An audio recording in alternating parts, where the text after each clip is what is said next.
Hello and welcome to episode 511 of the Awesome Comics Podcast, a place where the small press makes one hell of a big noise. My name is Vince Hunt, and joining me as always is the artist and creator of the epic webcomic series Vanguard, Dan Butcher. Hello. Which is chugging along towards its inevitable conclusion, Dan. I can't wait to just... We're getting there. To 2026, do we think? It'll be next year. It's going to finish next year. Amazing. It was going to be this year, but literally the fucking issue would have been 80 pages long, and I can't. Yeah. That'd be like all year doing that. So. Yeah. He has to have some time with other people when he's not making comics. We need to have a little celebration, a little get together when you finish that, don't we? That other voice you hear is a man who has the original egg from Jurassic Park, that bit of amber that had a mosquito in it that they crafted dinosaurs from. Tony Esmond actually has it. Although, Tony, it looks like it was made to go somewhere. Where did you find it? It was up your ass. Lovely. Yeah. You should hear the originally clonk. Come with a handle. Yeah, you should hear the clonk in the toilet when it came out. It's like a tea bag with a drawstring at the end of it. I dread to think the dinosaur they're going to extract out of that. Fucking hell. I felt like I was passing one. I got to tell you. It's a Velociraptor. Thank you, everyone, and good night. No, welcome to the show where we're going to talk about comics, and you just heard another voice there. Yes, This week we're joined by writer, artist, comic book aficionado, historian, all-round friend of the show, and fine chap. Welcome back, Alan Henderson. Greetings. Good to be here. I always try and retweet Penned Guins when I see it, but like Twitter's a bit of a fucking dead space at the moment. Yeah, we haven't had you on since the last Penguin. Is that right? I think that was when we last had you on. Yeah. I've had my feet up ever since and just gone into syndication and just... the beauty of having done 10 years worth of stuff, you've now got another 10 years because you start at the beginning and just run it all again and nobody remembers it from the first time. What's life like post-run of a series, though? Do you know what I mean? Like, after spending so long, now, like you say, it's done. Creatively, it's been... I've entered a relatively barren period, if I'm brutally honest. I'm struggling to find exactly what I want to do. Mostly because you're always going, what's the next big thing? And I need to strip it back to say, let's achieve the small things and get back to doing that. Yeah. Life has overtaken me as well with elderly parents and having to deal with them and stuff. Which has caused a lot of issues for me recently. But it is funny that every now and again I'll see something or see an idea and go, oh, that could have been a Penned Guin, and have to keep saying to myself, no. You kind of trained your brain into thinking in that sort of way, haven't you? That lack of pressure, though, is sometimes not a good thing, isn't it? You know, I know we put ourselves under pressure, and you especially, but you know, I need to, and that again, that's the advantage of when we used to do things like DUI and all this sort of stuff. You'd go there's give yourself a deadline and actually work to it and do it. That's and that's where I need to get back into it as well. But it's just about refining feet and just but what I will say is things like events and conventions and all that stuff, it's much more fun being on the hunter side of the table. I agree, man. I agree. On the other side, particularly where we are at the moment in life. I've just been talking to Strotty and Cliff about Baltimore later in the year, and it's just going to be a joy wandering the aisles with them. You know, just rather than sort of getting in early, setting your table up, trying to get away from the table, stuff like that. It's going to be lovely. Mind you, it's America, so you can't really table there anymore, can you? You have to, if you're going to go to a con and be on that side of the table, you have to treat it as a business. Yeah. And therefore, it is a business activity, regardless of whether you're saying, I'm in it for the money or not. You're there representing your product, your brand, and that sounds very... Yeah, there's no point in having a table if you're not going to stand there and chat to people and sell stuff, is there? You know what I mean? That's the thing. And you've got to put the effort in. And this is always, people say, what's the keys with regard to, making cons work for selling, all sorts of stuff. I'm afraid to say the answer is effort. And it's about putting a mask, a metaphysical mask on and say, this is me. I'm going to stand and put myself forward, not be that shy person. Vince, you suffered tabling next to me on one occasion. It was not suffering at all. It was amazing. Watching to be fair, it wasn't Alan who would make you suffer at that incident, was it? Do you remember? Did you have someone more loud on the other side? Okay. But anyway, my point is that it's so Weights lifted off my shoulders, and I'm just enjoying being part of just being, watching the comic community from the outside in as much, Yeah. or that side of it from the outside in. Maybe there's no one to tell you when to do it and not to do it. That's the thing. Yeah. That's the way I feel about it. Who are these people Yeah. who think you should be doing stuff? But, I definitely agree with Al on the old deadline stuff. I've got to have a deadline to work towards something I'm aiming for, because otherwise you say, I'll just do this, I'll do that, and then just end up doing nout. It's kind of definitely kind of have a goal and kind of maybe that's a personality thing that I'm kind of more goal orientated than rather than just. What about you guys? Would you say that? No, works for you, I think so. I think so. I mean, Deadlines play on my mind quite a lot. Yeah. I'll be honest with you. Okay. I'm always know when it's due. Yeah. We just did one, Dan, didn't we? We just wrote something for someone.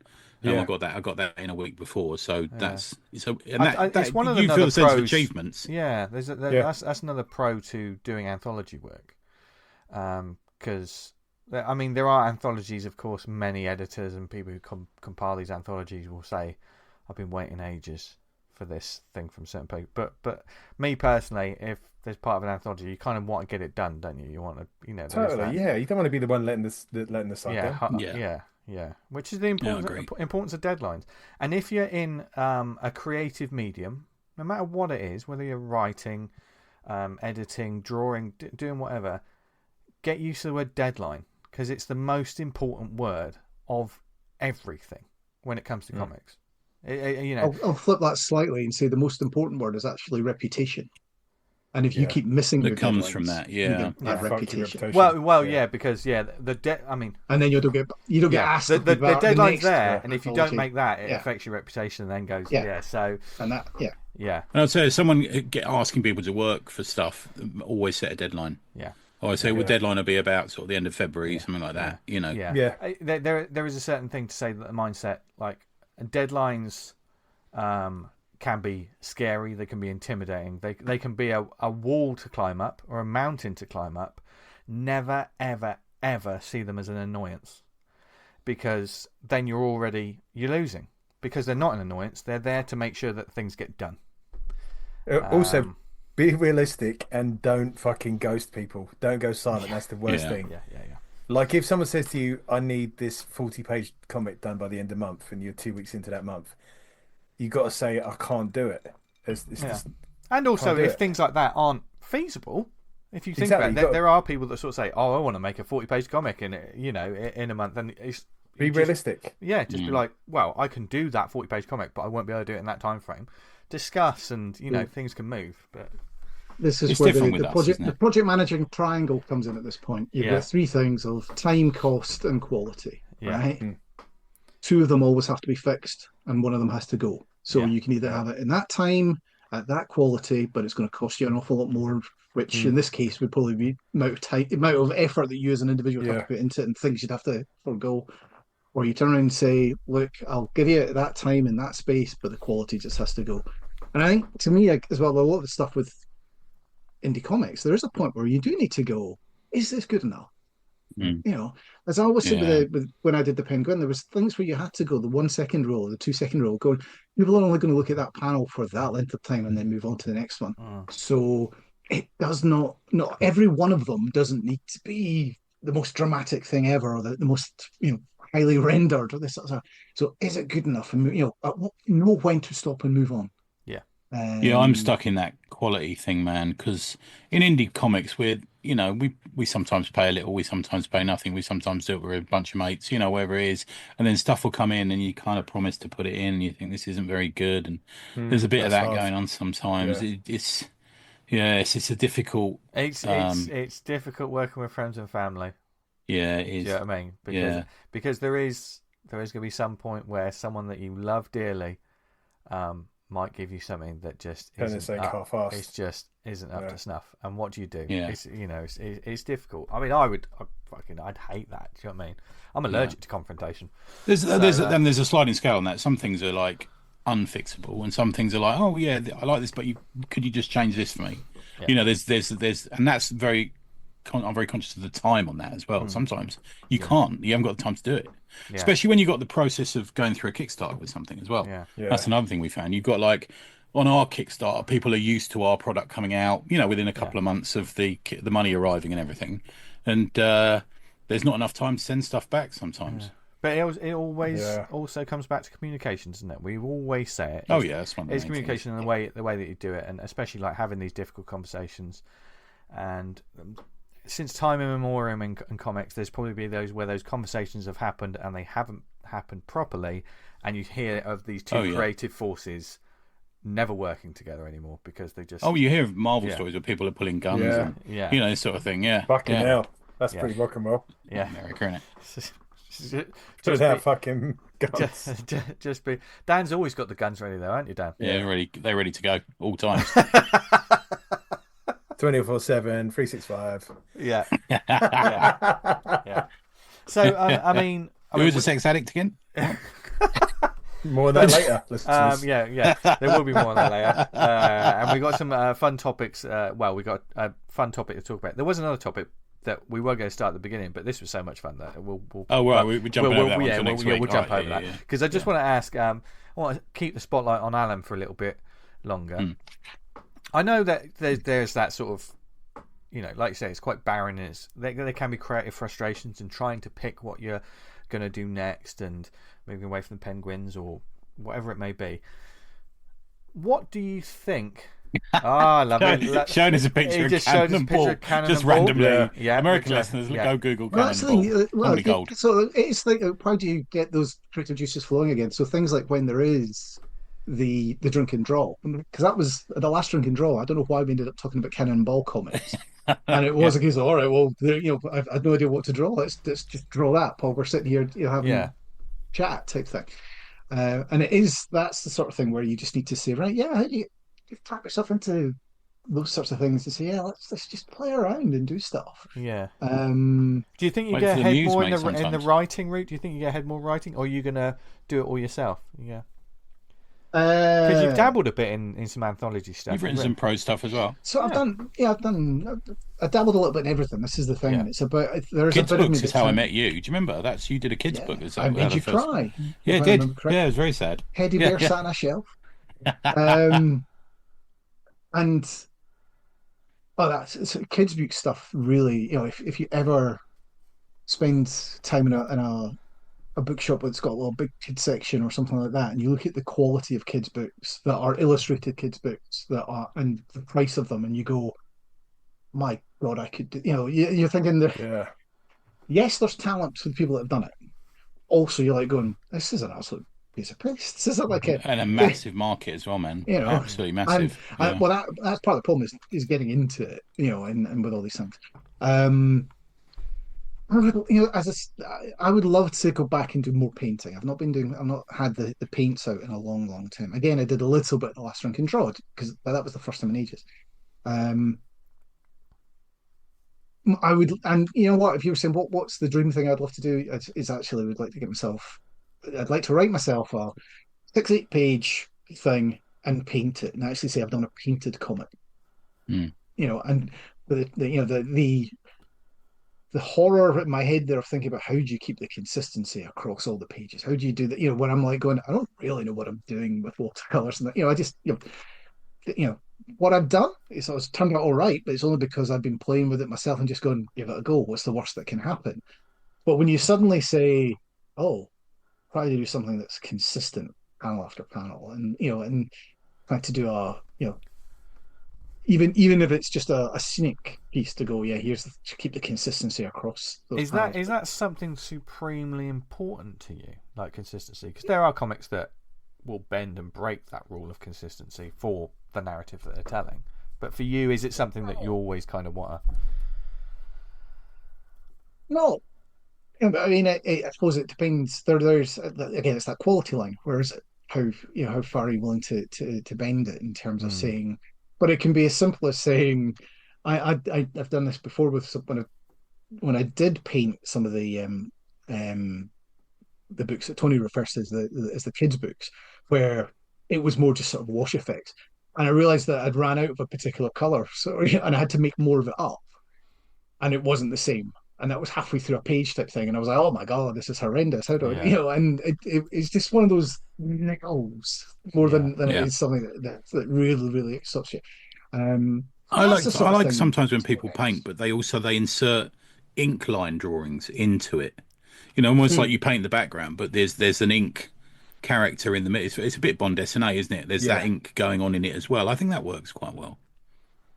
Not something you do. So watercolor and then ink work over the top in a little bit of inks. Yeah, I like that. Yeah. So who knows we'll what's to come from? Do you think it'll be comedic, or do you think you surprise everything and do something deadly serious? Because you like, obviously we know you love pulp and things like that. It's. So I have written. I wrote a pulp thing ages ago that was full. It was written as a page a day because it was done in the. That thing you sent me that I read. Yeah, yeah, that was great, man. Yeah, where it was trying to do it as a radio broadcast thing, so you have to say each page. You only do a page a day type thing, or a couple of paragraphs, and then you go that's the thing. And that worked. I again as a sort of technique of creating those barriers around saying you've got to limit what you have to do on any given piece. Worked for me. It was a crossover story between the Shadow and Enemy Ace. What if Enemy Ace had visited New York in about 1930 post, and but the fact that the Shadow has history of being in World War One, so maybe they crossed paths before and all that sort of stuff. And so there, it could easily go down that route. If you look at the first thing I wrote for Helena in the first UI, it was not comedic in any form, shape, or fashion. It's very dark, yeah. And there's who knows? I'd actually try to stay away from comedy in terms of trying to do the long form thing. I really would, purely because I don't know if I've got the.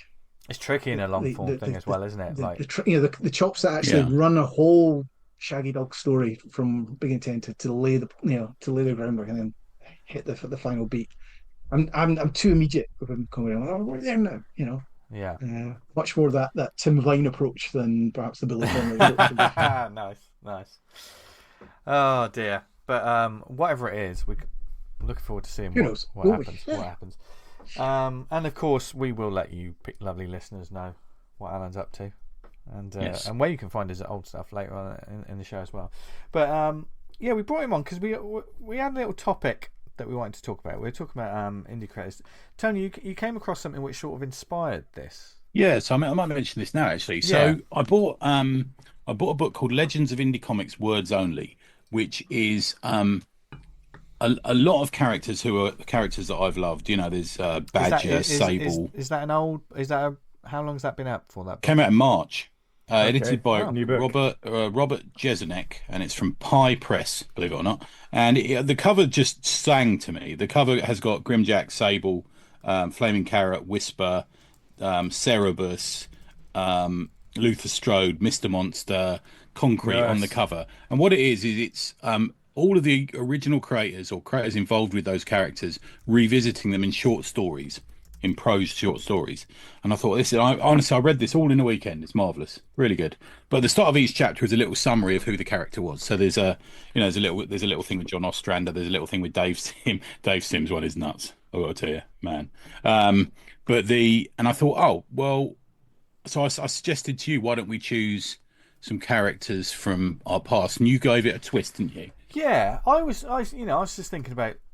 We've all got those indie comics. I mean, if you're a fan of indie comics or small press comics or whatever term you want to call it, the ones that are away from the main two lanes of the highway, shall we say? Yeah. And you've been interested in that, and if you've been interested in it for a time, there's some titles or characters that have gone on to massive things. I mean, the obvious one. We're just going to cover this off straight away. For instance, a Hellboy. Hellboy is the big poster child of, crosses into other mediums, just a gangbusters. You'd be hard pressed to say that could go bigger. Yeah. Wouldn't you? Yeah. Really? Yeah. I mean, the comics obviously have their legacy. We've got novels, we've got games, we've got board games, we've got movies, we've got animated shows. Do you know what I mean? This is audio books that I listened to recently. That character's a juggernaut. There are other characters within the indie scene, probably some of like the older ones as well, that do a. I don't know if everyone's thought about this, but for instance, I think Usagi Yojimbo is already quite big. Yeah. Do you know what I mean? Toys, animation. It's already got that sort of legendary status, even if you haven't read it. I didn't watch that new series. No, I haven't. And I've only recently just started reading the comics and loving them, from the beginning, that sort of stuff. But I think for the most part, most people know what that is. Yeah. I tell you, one big one that's coming up is Invincible. That with every release of a new series of the animated series, it seems to gain more and more popularity. That's gaining, But there may be series that we've read or characters that are just as equal in quality, or just as memorable. Some of these books have been tent poles in our comic book reading. They make us, some of our favourite books. So it is more a case of, which ones should have been bigger. It almost seems like too grand a statement, but let's stick with that. There's these amazing titles that in your eyes should have been just as big as anything else out there. And it could be just because you love it. Or, why do people not know about this? I mean, certainly as time moves on as well, and creators move on to other titles. And one of my titles is by a creator that's very well known. But if I say the name of that series, people may not know it. Do you know what I mean? It's that kind of like...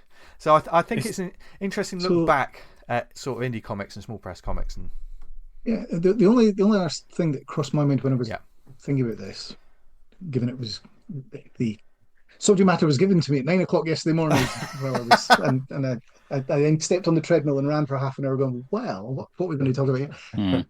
There are certain things that were big in their time that we don't consider big now. And but I was also thinking that there are certain, at least one of the books that I'm going to talk about here, where if the sale figures that it had when it was released happened today, it would be considered one of the biggest books out there. Oh, it'd be top 10. Yeah. And therefore there's weird twists about what does big mean. Because we had a chat about it out, didn't we? We were sort of throwing about terms like cultural impact is one to consider, I guess. And I think for a lot of new readers as well, what's an important thing that we always want more and more readers into this medium and this wonderful hobby that we have. And because the terminology I came up with, go on. So the terminology I came up with about Cerebus. Cerebus is War and Peace. It is a book that everybody references, but very few people have actually read. Yeah. Okay. Yeah. I know you sent me that earlier. It's very, very long, right? And Lizzie was like, because one of the ones I thought about was, actually, Cerebus is one of the things that should be bigger. But a lot of people would go, Cerebus is massive as far as the comic community is concerned and comic history is concerned.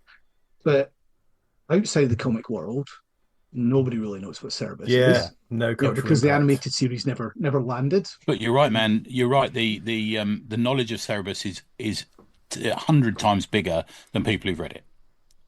And I think, unfortunately, due to notoriety of Sim sometimes. Yeah, and everyone talks about the post-Jackass story elements more than they do the pre that.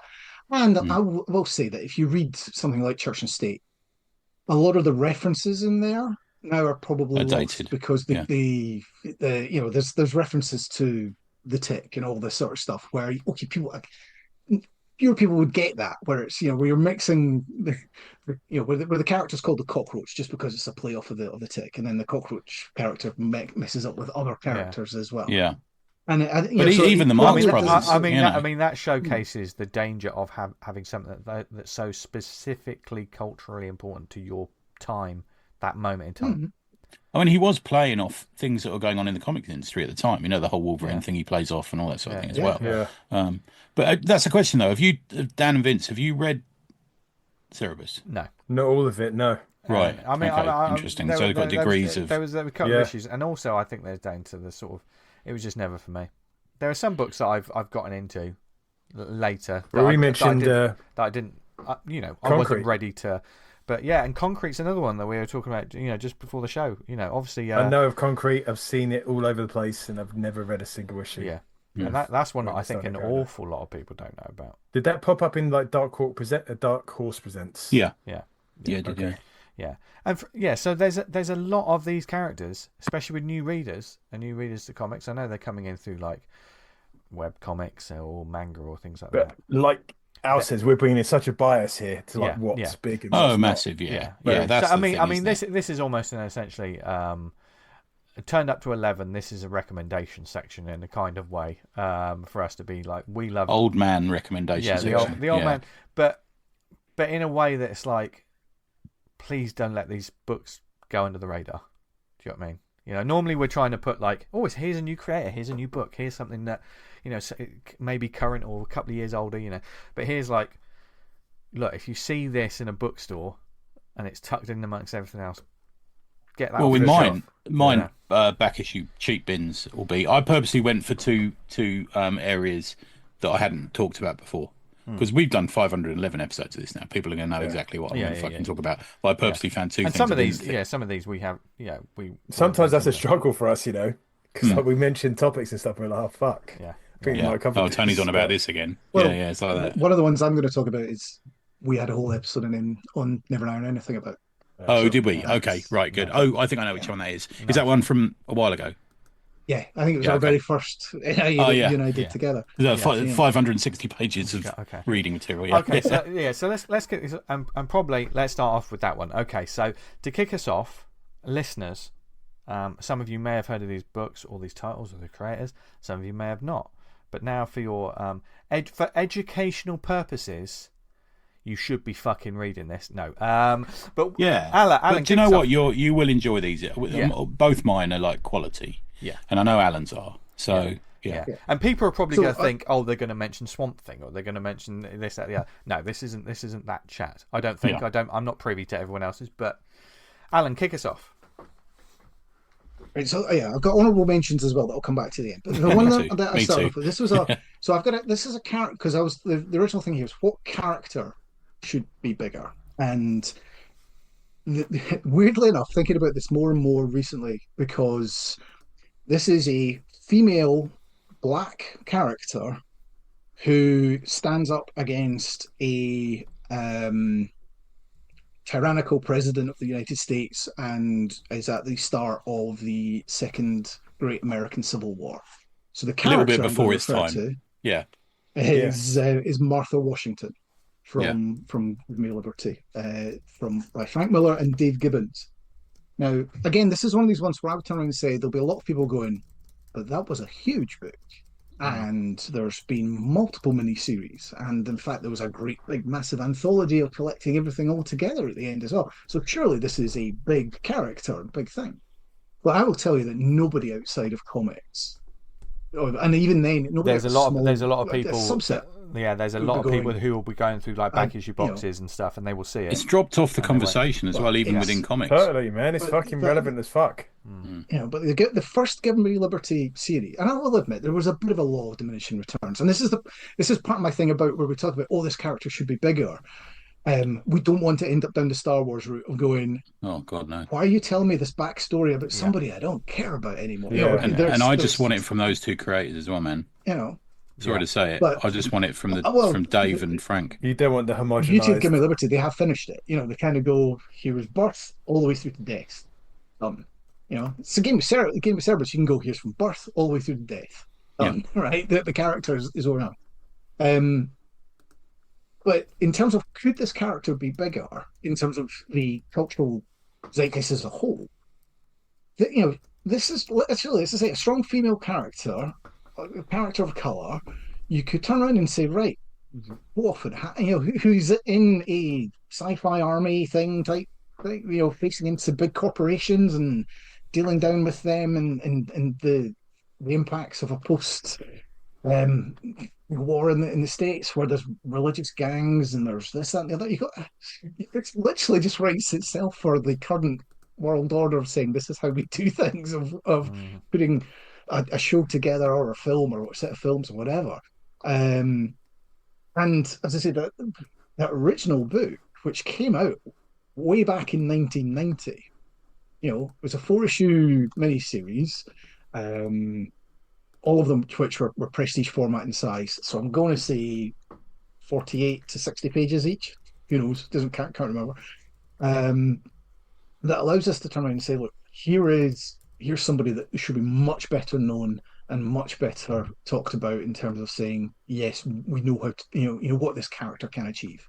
So that was my first piece. No, I think you're right, man. I mean, it's one of the most beautiful comics done there by one of the co-creator of Watchmen, and the creator of fucking Dark Knight. So what is a better pedigree than the creators? I don't know why it's not bigger. I mean to sum this up, there may be a lot of people, as I said, that will see it on a shelf or go through a back issue bins when they're selling lots of graphic novels. You know, those long boxes that I love going through at conventions that's just selling graphic novels for a fiver, and you're flicking through them, and this one's there, and a lot of people will just scan past it.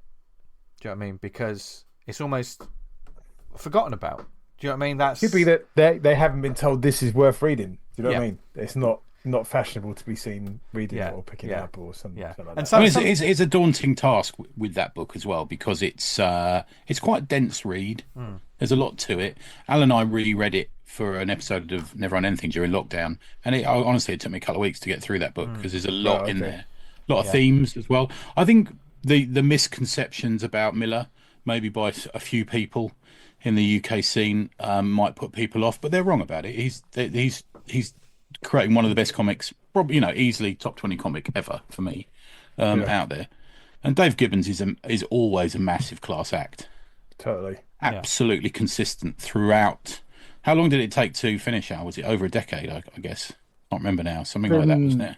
The whole, to all the way through to, was it a one-shot at the end? Some stories that came after it of Martha Washington Goes to War, and then there was...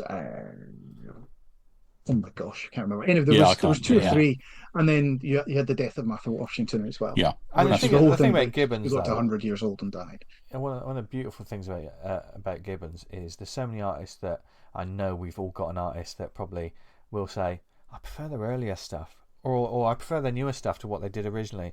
Gibbons was just out of the box, just fucking. Yeah. He was like a flat line of consistency and awesomeness. Yeah, there's a lot. I think Steve Dillon was the same. I think there's a few people out there who have immediately just got it.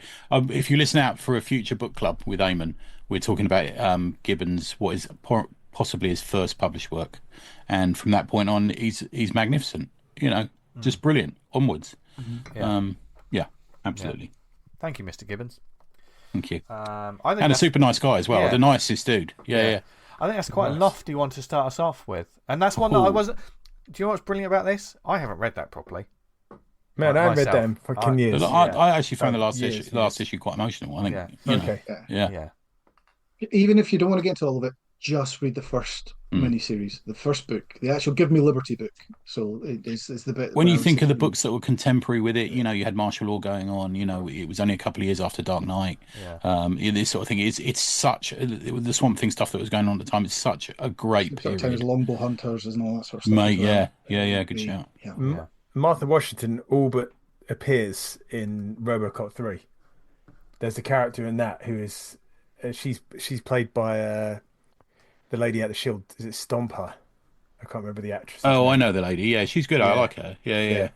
That character, because it's written by Frank Miller, the screenplay. That's all but Martha Washington. That character. Ah, right. God, when was the last time anyone said this? I think I might have to watch RoboCop 3 again. Don't watch RoboCop 3 again. Because Miller's in RoboCop 2, isn't he? He's an actor, isn't he? Yeah. He's called Frank. Oh, is he? Yeah. He's like a drug. He's like made the drug chemist. Yeah. To be honest, if you're not like a full-on actor, you probably want your name to be the character, so you can actually someone calls you. Then. Who's he calling? Oh, it's me. Hello. Right. Okay. That's a lofty one to start off with. Tony, do you want to go up next? Okay. Let's give you a choice. Do you want trippy or hard-boiled? I tell you what. Should we start with the trippy because Martha Washington was pretty. Get some highs and lows. Some juxtaposition going on. Yeah. Okay, mine. Let me give you the summary. Morgana Trace is a scientific genius who invented a process where a human can transfer their consciousness into a robot. The robot looks like a big egg with arms and legs. she's disability. She's in a wheelchair for most of the time, and she decides to go via the moon to Mars to do a scientific study on Mars, where her legs have been trained. She's slowly getting use back in her legs. She wakes up on the spaceship over Mars, the only person left on the ship. All the food's been eaten. All the pods that put them to the cryogenic pods, they're all empty, and it's just her and this robot, which is initially designed for her to put her consciousness into, but has grown its own consciousness. She goes down onto the planet Mars, and she sort of fights her way through this planet. It's called Mars. It's from First Comics. It's by two people that you and I have talked about, Mark Wheatley and Mark Hempel. It's absolutely... Hi, Gregory! Yeah, we love Gregory. Yeah. That sounds great, T. Loving this premise. It's a 20-issue series from First Comics, started in January 1984. So kind of like the second wave of First Comics. First Comics is literally a breeding ground for some of the best comics we've ever seen. American Flag, so John Sable, Baron had Nexus that's going on there, Grimjack, Dreadstar. Go now. So I was going to say that's one of the things, because it'll come up with my second one as well. 20 issues. We talk about what is a big comic. Yeah. We talk. If I was to tell you today, oh, by the way, there's a series here, an independent series that's got to 20 issues. Yeah, I know. You'd be thinking this is massive. Yeah. Yeah. It's I kind of think it might have been meant to be longer. I haven't spotted. I read a couple of interviews with them. I haven't spotted them talk about it, but it's massively full of themes. So when we talked about with Andy Barron stuff, we say that it's almost like a stage set. You can indent and imply, and this has got race and species, using species as a metaphor for race, disability and overcoming it, the duplicity of humans compared to the duplicity of aliens. It's got a real big thread through it about what is God and what is reality. It's really interesting, like a massively trippy looking page. I'll show you some of the visuals in a minute. Authority and groupthink versus individuality. There's a massive mini story in it about the use of drugs. So she finds her crew on the planet, and they've discovered this plant that you drink the juice from, and it's like a strong alcohol. But what it's doing is it's implanting little demons in you, little flying lizards. And they take over, and it gets quite lively. It's very adult, this comic. It gets quite lively. There's a kind of, I'm going to say almost rape, which is a weird thing to say, but there's almost like a complicit in a violent sexual encounter that goes on, and they're all taken over by this thing. And it's, when you read it, you realise this is a massive diatribe on what happened. For me, this is what I think what they're doing is what happened from the 60s through to the 70s, and how we changed the hippie sensibilities of free love and drugs through to the 70s, when it became quite nasty with heroin and violence and stuff like that. And it all plays out in this very, very fucking beautifully designed planet. There's a lot about selfishness. There's a lot about personal ability to commit offences against others, because there's obviously no laws, so you can't say it's a crime, but they're doing things. And at the end, it becomes World War III. So there's a mass of alien creatures led by one of the humans versus this other crew, and you're not sure what's real or not. Edited by Mike Gold, who edited most of First Comic stuff. Letters and colours by Catherine Mayer. It's. I'm going to show you now. Just for those, have a look online at it, and I feel like if this came out now, people would say it's got like a manga influence to it. Oh yeah, I can see that. Look at that cover, yeah. Mark Hempel's probably both. He's best well known for doing Sandman the Kindly ones with his art. He also did that cover's got like a sort of Paul Dini, Bruce Timm sort of vibe. A little bit, yeah, like a bit less is more kind of thing going on. Batman the animated series / bit of manga going on. Yeah. So which is a style that is, let's be honest, timeless. Absolutely timeless. It appeals to everyone. That sort of style. It's the speech also has that sort of manga-esque. I think this is more coming from their sort of hippy dippy kind of way of doing a comic, but it almost has like an immediate and melodramatic quality. Manga, everyone's sudden emotions in manga, aren't there? It's a bit like that. Really lovely designs, like just beautiful unlike anything else, which was the best thing about it. And it really rattles along. So you've got 20 issues, and they just change scenes, they change themes, they change people. At one point, she comes across this whole town that's got Leonardo da Vinci lives there, and all these famous artists, and she's like doubting her senses and doubting reality and stuff like that. And I just think it's like you said, Alan. It's female led. It's got this very accessible art form that is also very beautiful that people should be enjoying, and it deals with some like big issues. And IDW put it out about 20 years ago in this collection, which is very difficult to find now, like really difficult to find. But the thing is, if you go into a back issue bin at the Comic Mart or something like that, or a comic convention, you're going to find these issues for at the most £1. First Comics had a thing where they would put backups in there as well, and a couple of issues have Dynamo Joe, if you know who that is. It was an early mech comic, John Ostrander. It's just really beautifully trippy, and I just think it's one of these things that someone will rediscover and will get a Kickstarter, and they'll say, "Oh, look, we're looking to put this together again, and here's some of the original art pages and stuff like that." And suddenly, someone will go, "Oh, this is amazing," And you know what the youngsters are like these days. They sort of grasp onto something, don't they? And they go, "Oh, The Prisoner," or "Oh, this is really good from back then," and it's a bit like that. Over the past 5 years, there's been the emergence of legacy editions of a lot of books. Sometimes brought about purely from fans of the books who just desperately want to give it the love that it deserves to have. And when we now talked about Gregory on Never on Anything, Mark Hempel did say that we had lovely accents. Excellent. And then I saw him at a convention and reminded him and he couldn't remember. But there you go. Excellent. That's what some people are like. But they're all part of something called Insight Studios.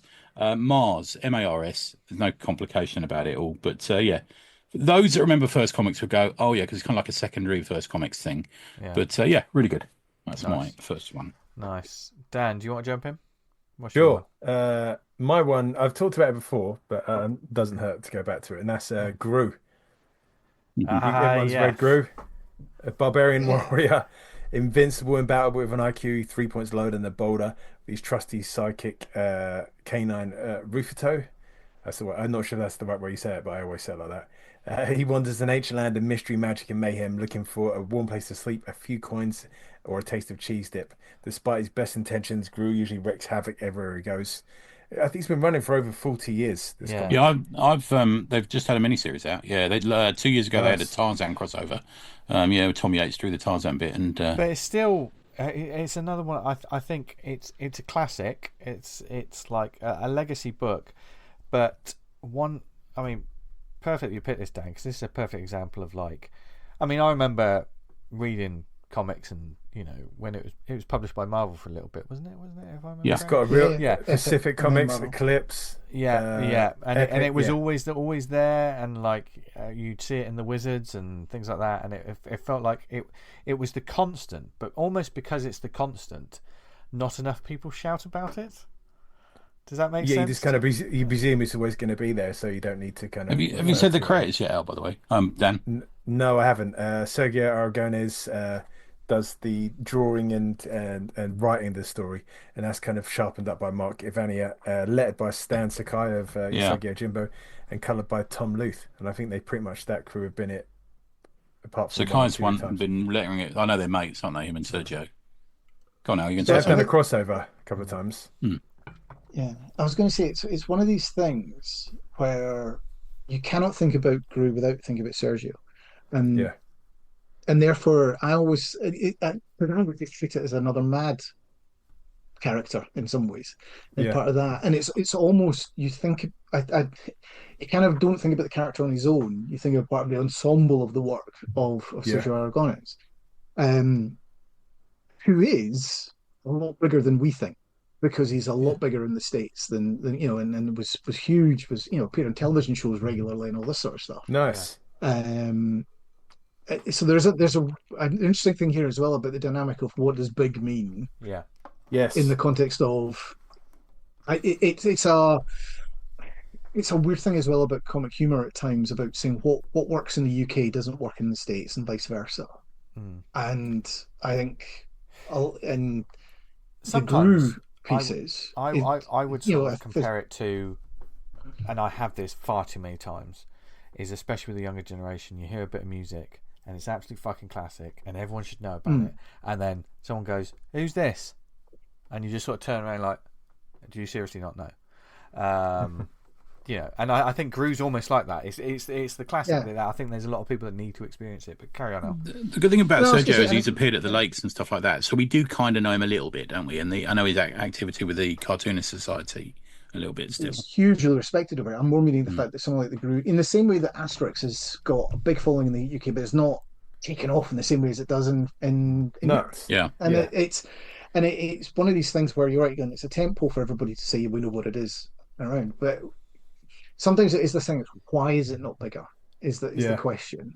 And I think it suffers from being, Sergio's such a big personality that everyone says, rather than look at Groo, let's look at him. Right? And actually, it's a case of, are you following it because it's Groo, or are you following it because it's Sergio doing the work? And to your point, Tony, earlier about, if somebody else was doing a Groo comic, would you bother? No, I don't think I would. No. No. God, Sergio's not getting any younger either. That's an interesting debate as well. Like, you can say that about a lot of name creators. But I'll leave that. But that character is the creator's character, and I couldn't see anyone else. It's such a finely honed sense of humour in Groo. Yeah. Same way with Usagi. How many people would have 20 years ago, or 25 years ago, 30 years ago actually, would have said, "Oh, anybody other than Mignola could do Hellboy," and now it's just accepted that Hellboy can be drawn by anybody. I think the thing is with Groo, we don't really see those big shelf porn books about him either, do we? Really? No. I haven't seen any big hardbacks, anything that I can think of, or any art books about Groo. I've just taken a look, and a lot of it is just like back issues you can pick up of it, and it's I wonder if that's because of this sort of spread across different. It was Epic for a while, and he's an out of Dark Horse. Might be a rights issue. Yeah. I mean, being a younger reader, I remember being introduced to like social issues and kind of concepts and thoughts through the comic that I hadn't really considered before. It was. Which you don't. It falls into that sort of lot of gags on a page for me. Yeah. A bit like there's a lot of that going on with a lot of comics. A lot of running like that, gags with Groo. It's a great title, man. It's one of those things. If you're a comic mart or something, and you see an issue for £1, buy a couple and then see if it's your cup of tea. Yeah. You can literally. There's no kind of real running story. You can just pick up any issue, and away you go. It's like a standalone. Yeah, which is why it follows that Conan-like format to the T, doesn't it? Because it's like you start it, you know where you are with it. He's basically like an uglier, dumber version of Conan. that does it never really go, but he's absolutely like the goat at fighting. I mean, if you think, do you think it suffers at the moment because sword and sorcery is not the current thing? So it's like I think if you a go lot back of to the 70s when it first came out, you had Yeah. Conan, you had all the Tarzan books were still running big and wild, so you had Cerebus going, I'm going to take the piss out of that, and you had Groo going, I'm going to take, and you had Tor as well, like by Kubert, and all these sorts of things, and just the cycle of events that's currently not. I think these things come in tides, and currently, like, the fantasy genre is alive and kicking, but at the moment something like a Conan style or Groo style book is somewhere beneath the waves, because the top is everything that is the tabletop gaming, the D&D based. I'm seeing so many books that are that now. So many books. Some of them work. Most of them, they're not going to go outside of the bubble of that tabletop gaming world. They're just not going to work. And it does come around because, like you said, I mean, I think Conan still, where it doesn't have that problem, is somewhere like Europe, like the Cimmerian and stuff. They're still kicking out Conan. Like, the thing is, for me, is I don't see Groo as part of that. When I'm sort of sectioning out groups of comics, as you do in your head, I don't see Groo as part of Sword and Sorcery, especially. I see him more as like associated with Mad Magazine, and so through that humour book, more humour book than a. But also through that line, I see him associated with things like Fat Freddy's Cat, a little bit more of the underground. There's almost a little bit of that there with him somewhere.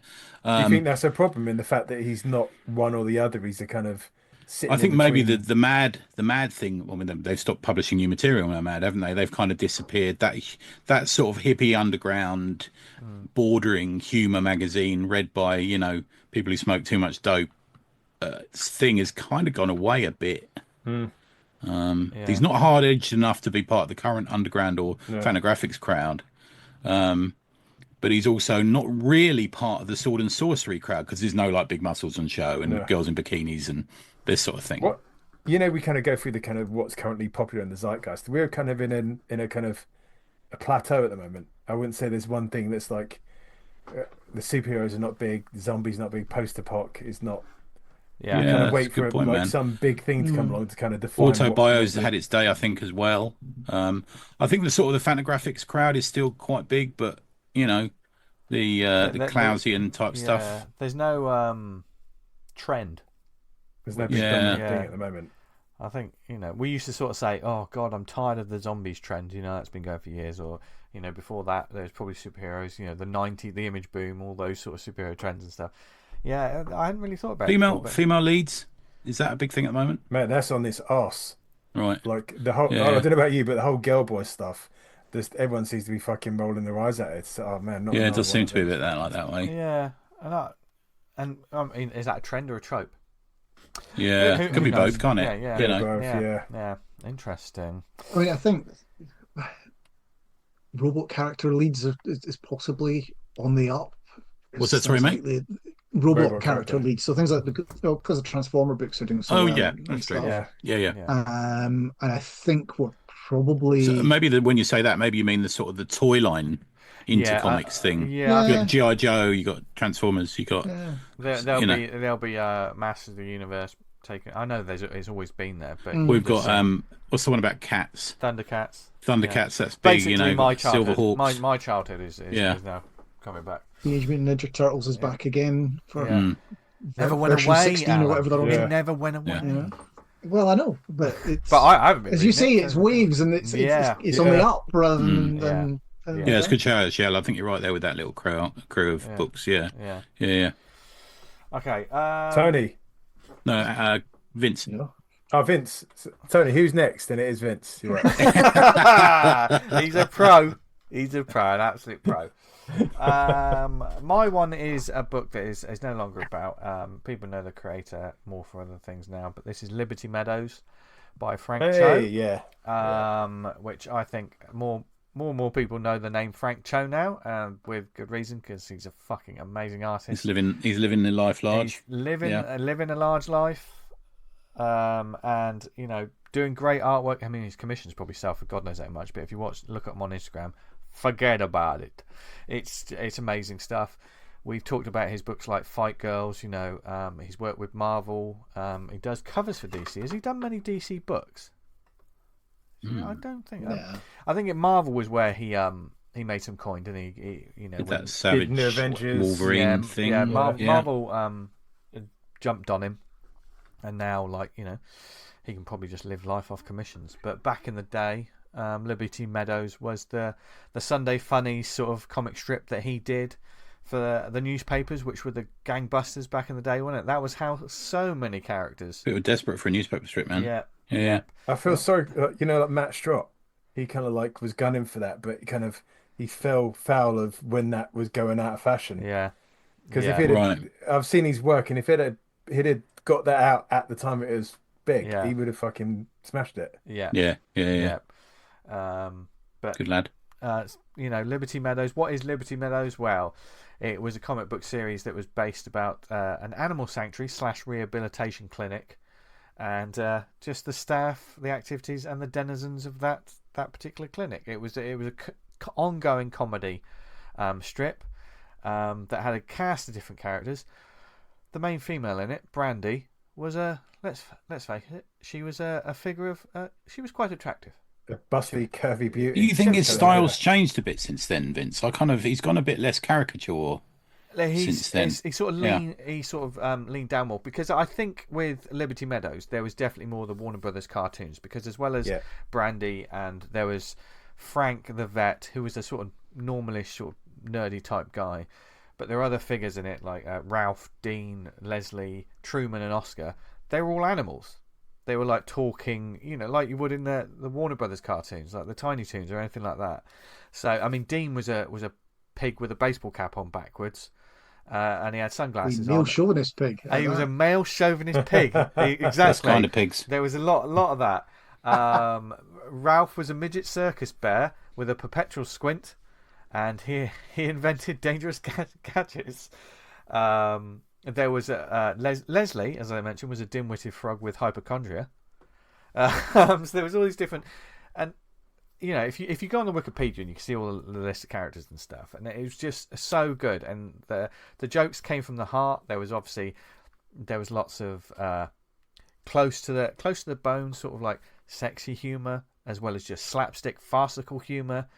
It wasn't something that was just cheesecake all the time, but it was there. And if you buy the collection, now, though. And if you buy the collections, that's what's on the cover, because that's probably how sells. But it was one of those strips that back in the day I discovered it. I can't remember, was it when Image started it? I think because he started with the Sunday Funnies and then he moved to Image, and he had hiatuses of it, like on and off. But it was clearly like it was his baby for. I'll be honest, I've never read it. You've never read it? It's one of those. I've never read it. There are sort of. I've got a couple of collections of it, like the big sort of hardcover collections. All right. It doesn't sit among. Well, I mean, I don't think so. It doesn't sit amongst a lot of those classic Sunday Funnies like that people hold up. Right. Yeah. And for me, the humour's just fucking. I think it's a classic for me. It's just the humour's always on point. The art. When I read it for the first time, I felt like I was discovering an artist that was going to be, well, big. Who he is now. Do you know what I mean? It was like, fucking hell, this bloke's amazing. And it made me laugh out loud. There are a few comics that, I mean, Alan, you know about this, the importance of the... I was going to say, well, yeah, I mean, so the one that always jumps into my mind is there's one where one of the characters is wearing the Darth Vader mask and is hitting another character over the head with a stick as if it was a lightsaber. Yeah. And he keeps shouting at him, "Tell me, who's your daddy? Who's your daddy?" And it's, it's that sort of nerd humor meets, as you say, a little bit close to the bone style. And he follows with Bill Watterson approach of going, "I'll make my characters look ridiculously simple." Yeah. But in doing so, you realise that there's so much complexity in here because I've taken everything out that needs to be there. And then every now and again, I'll do, the human characters with full-blown backgrounds and all this sort of stuff to go, by the way, I can bloody well draw. I can, And it's on GoComics.com, so if people can actually go and read a daily bit if they want. It's been a while since I've picked up and gone through it, but you're. I mean, hit for hit, like it's just the jokes. I think a lot when people see Liberty Meadows, they obviously look at the way it's marketed with like the sexy figures and stuff like that, and they'll think it's one thing, and it is so much more than that. And that's down to like Frank Cho's like the writing of it, because he also writes himself in it as a chimpanzee who breaks the fourth wall, which is just absolutely amazing. There's so many different types of humour, and like when he was doing it with the newspapers, eventually he left them because they kept censoring him. They kept, you can't make this joke, you can't say that, and he's like, right, okay, I'm going to take it somewhere else. And he stopped doing it eventually because he had a family. He's got a house. He's got something's got to pay the bills, and it was almost a passion project that you kind of need to put aside because someone wants you to draw Wolverine and you're going to get paid, and that gig probably leads on to how many thousand do you think he charges for a commission or a cover? Do you know what I mean? But if you don't know where he came from, please discover it, because and I think, rightfully so, he's known for drawing sexy women and sexy people in general, not just women. Just he can draw sexy people, and he can draw lizards. I mean, if you read Fight Girls, there's fucking sharks, there's dinosaurs, there's everything. And much like Bill Watterson, the dude can he smashes all of it. But I don't think a lot of people know that he can do that Acme, Warner Brothers slapstick farcical humour and nails it every time. With it's got a little bit of vinegar in it as well. It's not just your classic newspaper humour. There's salt in there. There is salt in that humour that stands the test of time. And I think because, as far as I know, Al, I don't think he really crossed anything in terms of culturally, politically of the time. I don't think it was. I could be forgetting some storylines, but for most of the part, there may be some jokes that haven't. I mean, it's to say there's stuff in there where it's referencing geek culture and stuff, and it's whether or not that's still relevant, is alive or not. Yeah. And then there's some that he even, I'm trying to find it online at the moment and can't, where he was like, even I went too far with this one and I'm not going to put it up. But he says, or I'll put it onto the website and not be there. And I think he's probably moved on so much that he can't go back to redo it. I don't think this could be revisited at all, or certainly not by him. And it does show that there is a place for these sort of humor strips. Yeah. These sort of, as I say, this where you can, and again, it's the sometimes less is more in terms of putting the stuff out there. In terms of it's back to our point about what the quality, where you go. Right, no, I'm going to strip it right back and just say this is what I'm going to deliver what needs to be done. But it is some really funny stuff. Yeah, really funny stuff. And I know you can get collections, but I mean, I'd love there to be, a nice, thick, one of those books that you can kill people with, those thick omnibuses. I mean, things about newspaper strip collections, they ain't cheap. No. I've been looking at trying to find a few recently, and that you pay silly money for them at the moment. And even when he was printing them in an image, there was a consistency. He still kept. I know he did some original stuff later. That wasn't from the newspapers, that were straight for Image Comics, but I think he kept the same storytelling format. So, I mean, there was occasionally it broke into the widescreen, the full page occasionally. And there's the classic wedding issue that I've mentioned a couple of times, and he had subplots running through as amongst all the jokes that just built and built and built over the years for the loyal readers. That's the thing. Especially with a newspaper strip, you gain loyal readers who are invested in these characters. So, as well as the ongoing jokes, sometimes there is something if you've got a storyline in your place, perhaps put a subplot in to keep people on the hook. But Liberty Meadows was, I think it's a comedy book that, if you know Frank Cho, you should go back and discover Liberty Meadows, and you'll take a look. You'll have hours and hours and hours of fun doing that. Cool. So yeah, I recommend. Yeah. Al, back to you. So let me. I say I have 3 honourable mentions, and then I'll do my final bit. So, Detective Kane and Mr. Flopsy Wopsy from Paul Grist would be one of mine for always. Okay. Yeah. In terms of another one that could have been bigger, but never really got anywhere, was Barry Ween. If everyone wants to go back, the Adventures of the Boy Genius. Yeah. And then again, sticking with the female leads, Para Chance should be one from Queen and Country. Again, that could be another one we TV, talked about. Yeah. Could be made into a Netflix TV series like that. They keep trying, don't they? You keep hearing it being picked up, and it never seems to come anywhere. Yeah. Yeah, that happens with a lot of Greg Rucka stuff, doesn't it? Yeah, seemingly. Or they make it and it's bad. Yeah. What was that one that he made with Image a few years ago? That sci-fi one. It's probably about 10 years ago now. I can't remember. Female lead. About the different families.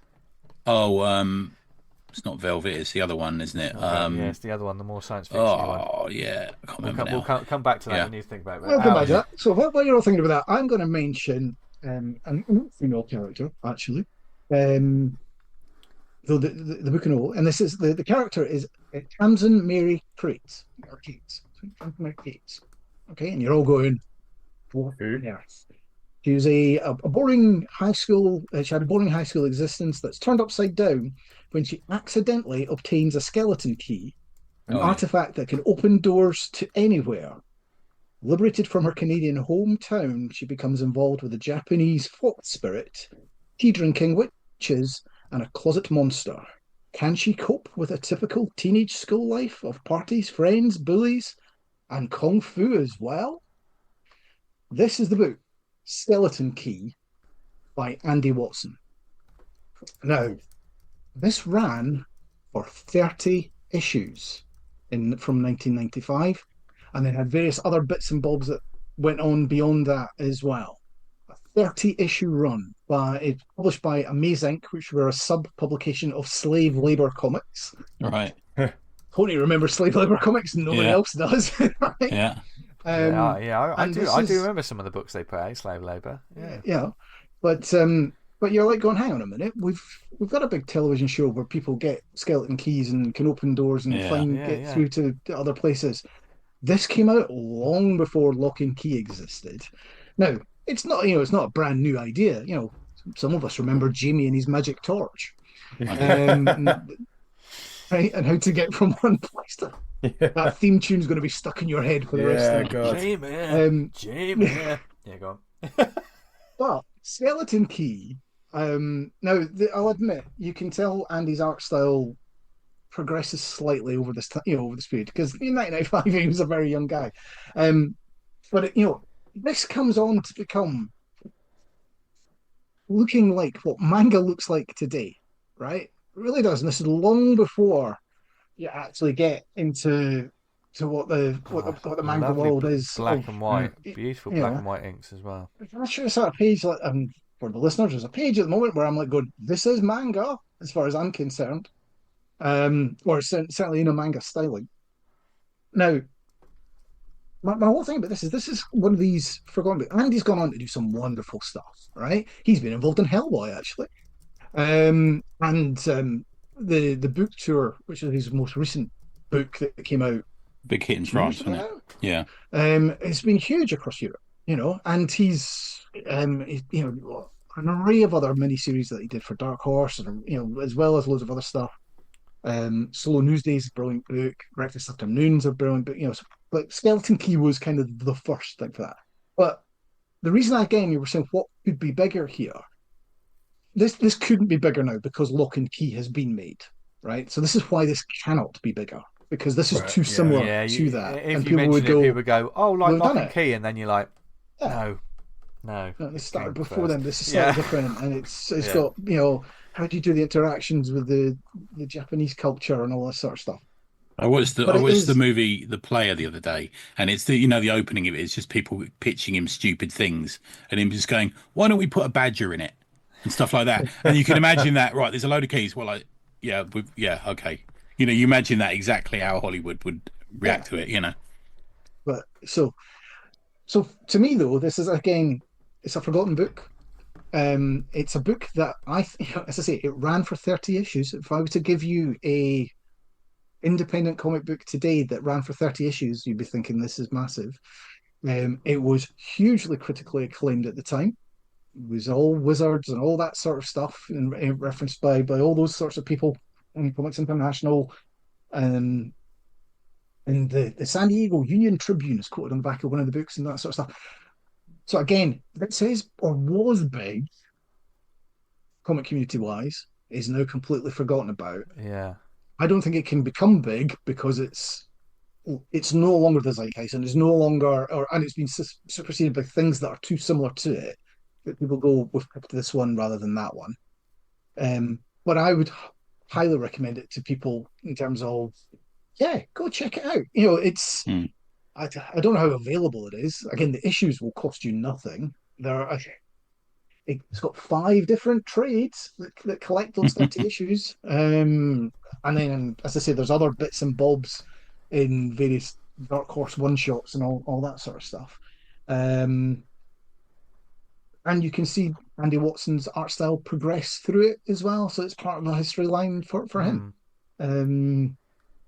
Yeah. There's a lot of these books and these ideas and these characters that are the steps or the shoulders that other people are standing on. Do you know what I mean? When they've created their books, aren't they? Do you know what I mean? Is that a spirit? It's a shadow he's done, sorry. Nice. Oh, nice. That quite recently. Oh, nice. Nice. I tell you what, this is one that I was aware of it because there's so many comics. It's one of those ones I've seen about. I've just never picked up. Yeah. I would recommend it to people who want to read some manga that or who like manga but have read the softer end of the manga side of things and are in that sort of, you know, mythical playing around Yeah. with, you know, teenage angst type stuff. Might not be your cup of tea, Tony, if I'm brutally honest. Yeah, I get you. But it's certainly an in for a lot of people, and this is why I find it Fairly amusing with people timeless going, storytelling in terms of like. yes, I would Yeah. say so. Yeah, I mean, yeah, but you know, I laugh when people say, "Oh, manga's taken over." I was like, "No, manga's always been here, Yeah. and it's always just been part of it. It's just what's hot, what's not." And it's just we've gone down that particular art style at the moment. We'll go back to photorealism again at some point in time, and we'll do the, you know, there'll be all sorts of things in between. This shows that we had it back in 1995 and it was working perfectly well then and was part of it's the overall, you know, part of the comic world. We just, you know, get it, you know, involved with it. Cool. So no, now that's again a forgotten gem in some ways that could be bigger or could have been bigger. And yeah, I need to read this one, I think, because sounds right up my street, and it just passed me by. Yeah. As so many comics do. Totally missed this. Tony, what's your next one? Well, Alan has opened the gates to honourable mentions. So allow me just to quickly run through my 10. Go on. Axel Press Button. Why is he not bigger? Okay, yeah. DNA Agents and Crossfire had their time, but nobody remembers them. Justice Machine. Rog 2000, go look that one up. Eternity Smith. Rick Hoberg's always great. Dalgoda. Anyone remember that? Anyone remember Dalgoda? Anyone? Man. Anyone? It's a small bill. Yeah. Greylaw. No one will remember that from Serious Comics. Art by Bo Hampton. Espers. Why is Espers not greater? Yeah, I know that. Yeah. David Lloyd did some of that. Sunrunners. Pat Broderick, Roger McKenzie. And my final one was just because I like him is Union Jack. Captain America's got an ongoing. We should have a Union Jack ongoing. That's how I feel about it. Yeah. So they're my honorable mentions. My main one, I'm going to invite you all to open your what do we call them? Search engines. Because I'm going to ask you to look at it in a second. My first one, I'm calling this choice "Fuck You." It's Mike Mauser, PI. That's what I'm calling this section of the show. Small in size but big in attitude and ability. My name is Mauser, which is also the name of my pistol. So I'd like you to look up Mike Mauser, Mauser, as in the gun. Yeah. And PI, just so you can see it. So let me know when hands up when everyone's got one on the screen. Well done, everyone. How is that not a popular Bond Dessiné comic character? Yeah, for all the world's a stage. I think that should be. Yeah. That character. He turned up. If he turned up at the doors of the Bo Jeffrey family. Yeah, you would not be shout. surprised in the slightest. He's got those Bo Jeffries glasses, hasn't he? You remember how the bloke who goes around and tries to collect the rent? He's got those glasses as well. He's got like those sort of strange glasses. So for those who don't know, Mike Mauser is a character that appeared in E-Man, the comic by he's created by Nicola Cuti and Joe Staton. He first appeared in 1973 in issue 1 of E-Man, so he's going back some, and he. Then for me, I didn't really. I was a lover of E-Man back to the Charlton days, through the first comic days, all the way through to the indie days when he was made by Staton himself on his own. But Mike Mauser is this sort of ongoing character. He's a Vietnam vet. There's a lot of people who don't realise, like the 70s was massive for private investigators. You know, all the way through from Garner through to Selleck.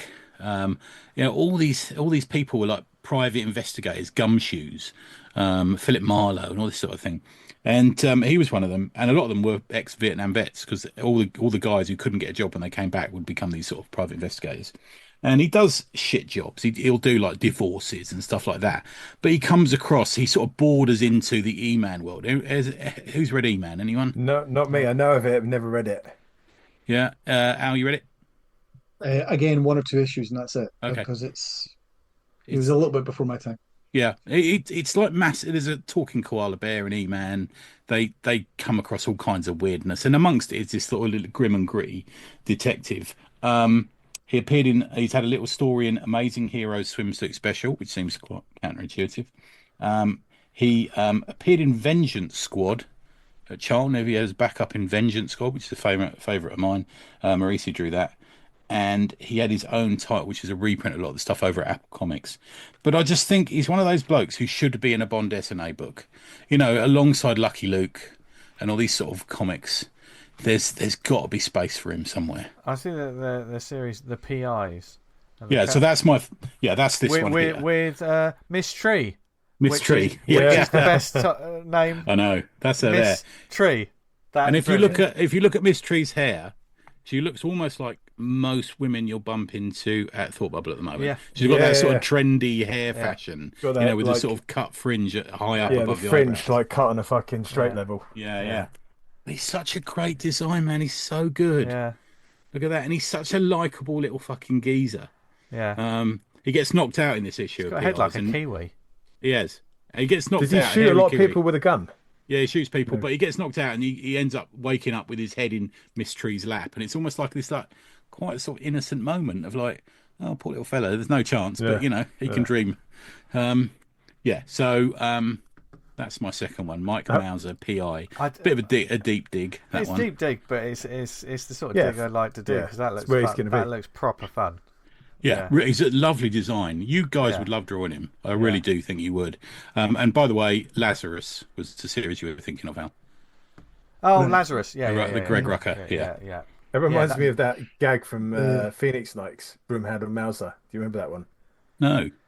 The two doormen, like one of them gets out and goes, I said, my Broomhound and Mauser, my granddad shot a German with this.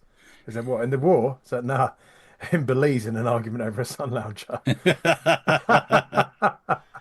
Fucking Phoenix Nights jokes, that's what you come here for on a weekly basis. The Garlic bread.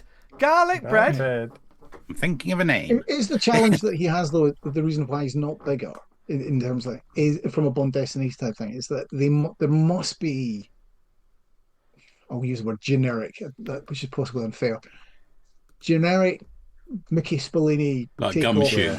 Yeah. Where it's got to be. Yeah. Insert.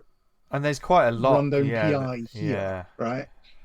And therefore it's just a case of this is just lost in that noise of seeing it's a generic character. He just, Le Samurai and these sort of movies in France, they have this even Jean Reno, we have this, like, there's a reference to American Gumshoe stuff going on in their sort of cool movies and stuff in France as well. And I mean, people forget how big Staten was. Staten was massive in the 80s and 90s when he was drawing Green Lantern.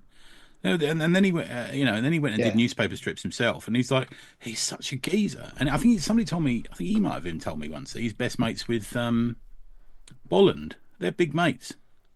Yeah, that's great, isn't it? Yeah. Staten is omnipresent at a lot of comic conventions in America. And I've got a couple of sketches off him, and he is a gent. Absolutely. Nice one. Yeah. Nice. Dan, what's your next one? I was struggling a little bit for this one because a lot of the characters I was looking up, I was like, oh, actually, they've done fucking pretty well for themselves. Yeah. They've gone big. When you mentioned Leifer Strode, honestly, I was like, mate, that's a great pick because I fucking love that book. I don't know why that character hasn't gone fucking He's nuts. kind of the only sort of more recent character that appears in that prose book, really. The rest are sort of 80s and early 90s, but Luther Strode appears. I don't know why that is. I'd read more of that comic that was today. Such a fascinating comic. That was such a great book, that whole premise of sort of gaining superpowers after using one of those exercise manuals you can get out and the back of comics. Then it gets properly over the top. It goes fucking well over the top, mine's going to be from Starblazer, and I've talked about that comic for many a time, and you can read it all online. And looking at one of the characters that I used to really like is created by Grant Morrison, Mikhail R.Cane. You ever? This might not ring many bells. I'm aware of him, but I may have read it. I don't know. Yeah. He it's an interesting origin story. And when I reread it, I was like, okay. After an explosion burned out his eyes, Mikhail was forcibly retired from the Republic of United World's Department of Justice, the Star Corps. But with the aid of special glasses, Kane can now see in the infrared spectrum. In need of work, he establishes himself as a private investigator. So in each comic that he was featured in, it's kind of like a case of the week that he'd get up to. You would have thought in the future, rather than just giving him like a special pair of Ray-Bans that he can see in infrared, you could give him some like cybernetic eyes or something. But it's a cool excuse to have the character wearing Ray-Bans all the time. It's like you can't take them off. So he appeared in Starblazer 16 times. Oh right, that many. Wow. Yeah, I've not read all of them. I only think I've read about half of them. They did do some reprints of this, which I've got one of the books, but I was just looking at the cover price for like Starblazer. In one of those collected volumes, there's 2 comics, and they sell for about 18 quid. Looking at the cover price on the Starblazer, it was 28p for the. You're better off waiting until you see them in the back issue bin somewhere, Yeah. aren't you? Yeah. Yeah. In one issue, they jumped up from 28p to 30p. The fucking tight-fisted bastards. And the fans are up in arms. Yeah. So you got titles like the Vegas Murders, the Midas Mystery, Netherworld's Wipeout, Mindbender. There's one Mindbender that's got this kind of horrific monster on the cover. I'll send you guys the picture, and he fights this creature that can like telekinetically like control things, and he in the final fight he sends his sword to like go through his chest, but Mikhail sort of jumps on his back, and the sword goes straight through the monster. And as a kid, I was like, that is so fucking cool. I loved it. But it's kind of like more of a kind of a generic space private eye who has a kind of like case of the week. They were so big back in the 80s and early 90s, weren't they? Those. The thing is, for me, is it's a bit like Warrior Magazine. Is the Americans, if they kind of were more aware of it existing, it would be much more expensive. But if you look at Warrior Magazine, they're still only 8 quid. And it's full of the early Alan Moore, David Lloyd, these sort of people. Well, like those Starblazer, they're not credited, are they, as the creators on them? Right. So you can just pick them up and you like read it. It's like, bloody hell, this is I think really there's good. an index of them over down the tubes, isn't there? I think. Yeah. Yeah. There is a site where someone scanned all of them in, so you can go and read them. We was talking about lockdown purchases, and I went back and got about half a dozen issues off of eBay of various ones that I liked at the time as a kid. Yeah. It's the sort of thing you go to one of these, not so much the comic mart, but the comic swaps that they've done recently with where it was like the Commando one that was in that Dave Cranach talked about. Yeah. It helped. It wasn't if someone like that held nearby, you'd walk in and somebody just have a table of all of them, and you'd be like, right, just pick and choose. And again, peanuts. It's worth looking for those because they jump about the country. I think there was one in Watford a few years ago and stuff. You can okay. Yeah. Nice. Do try Starblazer if you can pick one. I think you should draw this character as well, Dan. I love to Great see. covers. I love the covers which they've clearly nicked off. There's the famous Flash Gordon one, isn't there? They just nicked the cover off Flash Gordon and redrawn it with a hat on. Yeah. I remember reading one with like a robot that wouldn't stop going after the target. I was like, this story's fucking amazing. And then when I got older, I was like, they just ripped off Terminator. Yeah. They just ripped off Terminator. Yeah. Because kids weren't allowed to see that naughty grown-up film at that time. So we had to. It's similar to EC. EC would like nick off like the paperbacks at the time and stuff like that. It's a bit like REC Comics, really. Yeah. Repackage You it. go back to the original pulp, so you can actually start seeing hang on those overlays and swipes of so many of them. It's Yeah. There's no original story. There's just stories told well. That's what it is. But Which is one of the things about why some of these books aren't big. Is just because they say it's a case of there's things that are so similar. And I think there's a really interesting question there about UK anthologies for things like Starblazer and 2000 AD, etc., where you go, something that came in that was just that 2, 3, 4 page filler for one of those anthology books, and everyone goes, great idea. God help them as well if one of those series becomes the masthead. Do you know what I mean? If you've got a Judge Dredd to compete against every week. Do you know what I mean? And what about Finn? I can't understand how that character's not massive, like the eco-friendly kind of witchcraft. Took ages to get a collection out as well, didn't it? Yeah. So okay, I'll finish this off with a title that isn't so much a character, but is another title that sort of disappeared in the late 2000s. I think the last one came out in 2009. This is by Richard Moore. I've mentioned it before on the show, so I'll keep this brief. This is Boneyard. This came out from NBM Comics way back in the day. They were publishing it.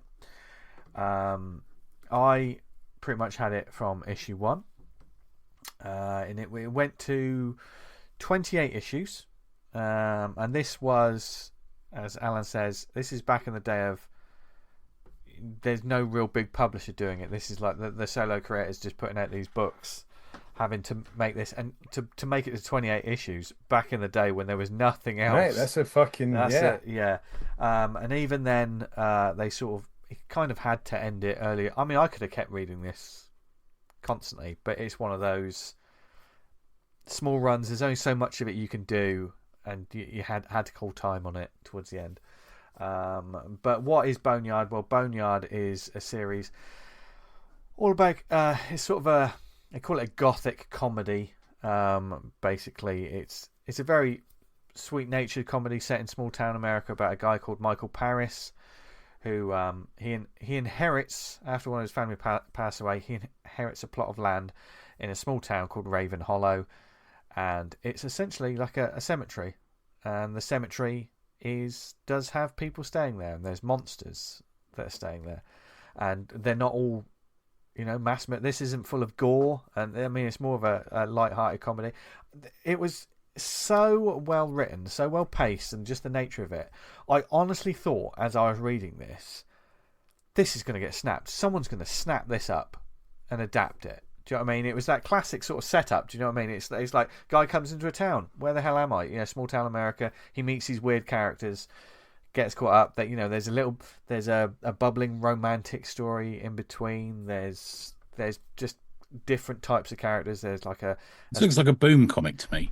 It's something. I honestly think that this was a book that is ahead of its time.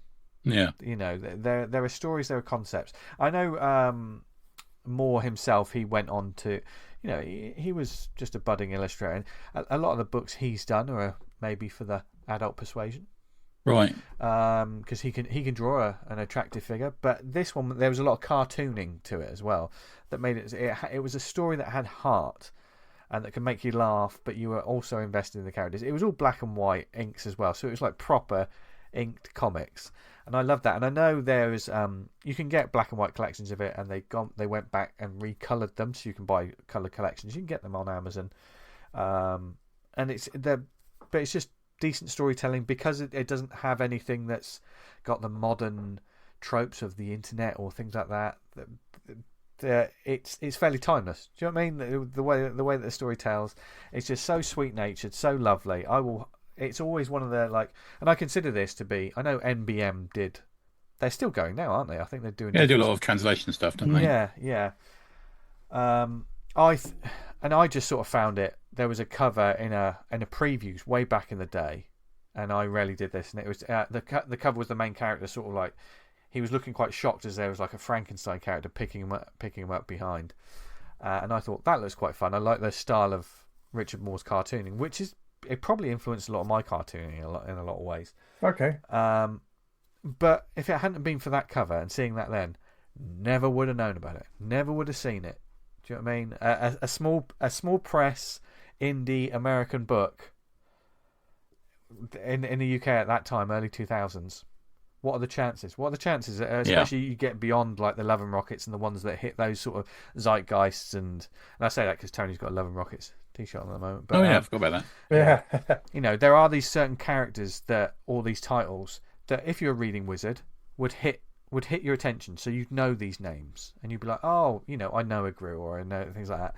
But a book like this, no, that wasn't getting in Wizard. That wasn't getting. Right. There were so many of these books, like that Mars book, Tony, for instance. Like that, completely. Yeah, it's pre-Wizard though. That's the thing. I think with Mars. Yeah. But especially in the UK, unless you saw it on a shelf and it caught your attention, there was no way of knowing about stuff like this. And like I say, Boneyard essentially kind of passed away before its time. And I think if it had hit now, like you say, Tony, if it was with a boom. Something like that. I think. I think it has some real legs. I think. So yeah, if you see it on your travels, I've got a bunch of collections. I started getting the coloured ones again. The first few, as soon as I had trade, it was this. The nerd in me though. The first couple of collections are sort of slightly oversized. Okay. US letter kind of size, I think. Okay. And then when I got volume 3, it was a smaller pocketbook sort of size. And I was thinking, does that mean? Yeah, why have they messed up? Just the OCD in my head's like it doesn't line up. Breaks my heart, mate. Doesn't. Breaks my heart. Do you know what I mean? Yeah. But because of this, I think it's one of those things that would never happen. But with 28 issues, you can have a beautiful collection with loads of, because I know he's got loads of sketches. He did a funny sort of swimsuit issue as well, because they were all the rage back then. Yeah. And he had humour in his version of it. And I would absolutely adore to see that, but there's not an audience for it because no one knows about it. So Boneyard, look it up. It's well worth your time. Good show, man. Well, wasn't that fun? Yep. We certainly had a lot of fun, and I think it's Thanks, Al. and always good having. I feel like I learn more whenever Alan's on the show. Totally, yeah. Oh dear. Yeah. I learned how to be a better human being. No, but I think to anyone out there, I think everyone listening has a certain character or maybe a book, and it might be an older book, it might be a more recent book that you think deserves other people to know about. Like, why aren't people still talking about this title or this character? And try to think a little, like, 2 lanes over from the bigger publishing ones. Think about the ones that maybe people have forgotten about, maybe some of the earlier works of some of your favourite creators. You know, let's because they influence people, they influence everyone, and they are great comics. So yeah, keep the conversation going. Obviously we've got the Slack channel. If you want to be part of the Slack community, get in touch with us. And we love reading. There's comic discussions that go on every week, whether it be about continuing the discussion of this show or comic topics in general. There's art threads, all kinds. I always forget to shout it out at the end of the show, so I thought I'd put it in here because it's pointing to what we've just been talking about. So yeah, keep the conversation going and put in, in the podcast discussion, the characters and or books that you think, let's look back at this, and let's stay away from the ones that, I don't know why I'm picking this name out. For instance, let's not say a Halo Jones, because we've all heard of a Halo Jones. What about the other ones? That might be someone who someone might not have true come from their radar. Yeah, true. But yeah, fair play. True. Let us know what comics that we should be reading. Yeah. And we're going to let you know what you should be reading shortly. But before that, do we have any shout-outs, gents? Yeah, got a few. So first up, big one. Big congratulations to our buddy Christian Wildgoose and all the crew on The Hunger in the Dusk. Yes. For their Hugo Award nomination. Fucking hell. They should win it as well, or I'll burn the whole of someone's house down. He won't necessarily do that. But... That was an empty threat. Yeah. The Glasgow Looking Glass 200th anniversary comic. Is that one of yours, Al? Did you have that one? That was the only thing I had. So yes. Oh, okay, go on, you do it because you're nearer Glasgow than me. So the Glasgow Looking Glass, the 200th anniversary comic, is now available on Kickstarter for backing. It's fully funded. Being operated by Colin Maxwell, who is one of the stalwarts of the Scottish comic community and a commando writer as well, of some note. It's I'm not entirely sure I would have picked the image they've picked for the front of their Kickstarter, but beyond that, there is more there that's worth digging into, and it will be a fun and irreverent jaunt of a book to go through. Allegedly, was it the first comic to feature a word balloon? Is that right? Or there's a certain claim that's the case. If you ever speak to John, the man, the myth, the legend, McShane, who's involved in this, isn't he? Yeah, he's doing this. Yeah. So John McShane is Mr. Scottish Comics for many people of a certain age and vintage. A man who could talk the back legs off a donkey and probably has. He's very much of the view that this is the first comic. It was a Glasgow Looking Glass, and again, it's about that whole thing. What is a comic? About putting images and words together, and having and creating an ongoing story with the two pieces together. This is the first one that featured a word balloon, and therefore first comic. Yeah. Cool. Nice. My next one is the Press Guardian issues 1 to 3, and the Clock issue 1 is funding on Kickstarter. Golden Age heroes in the modern age.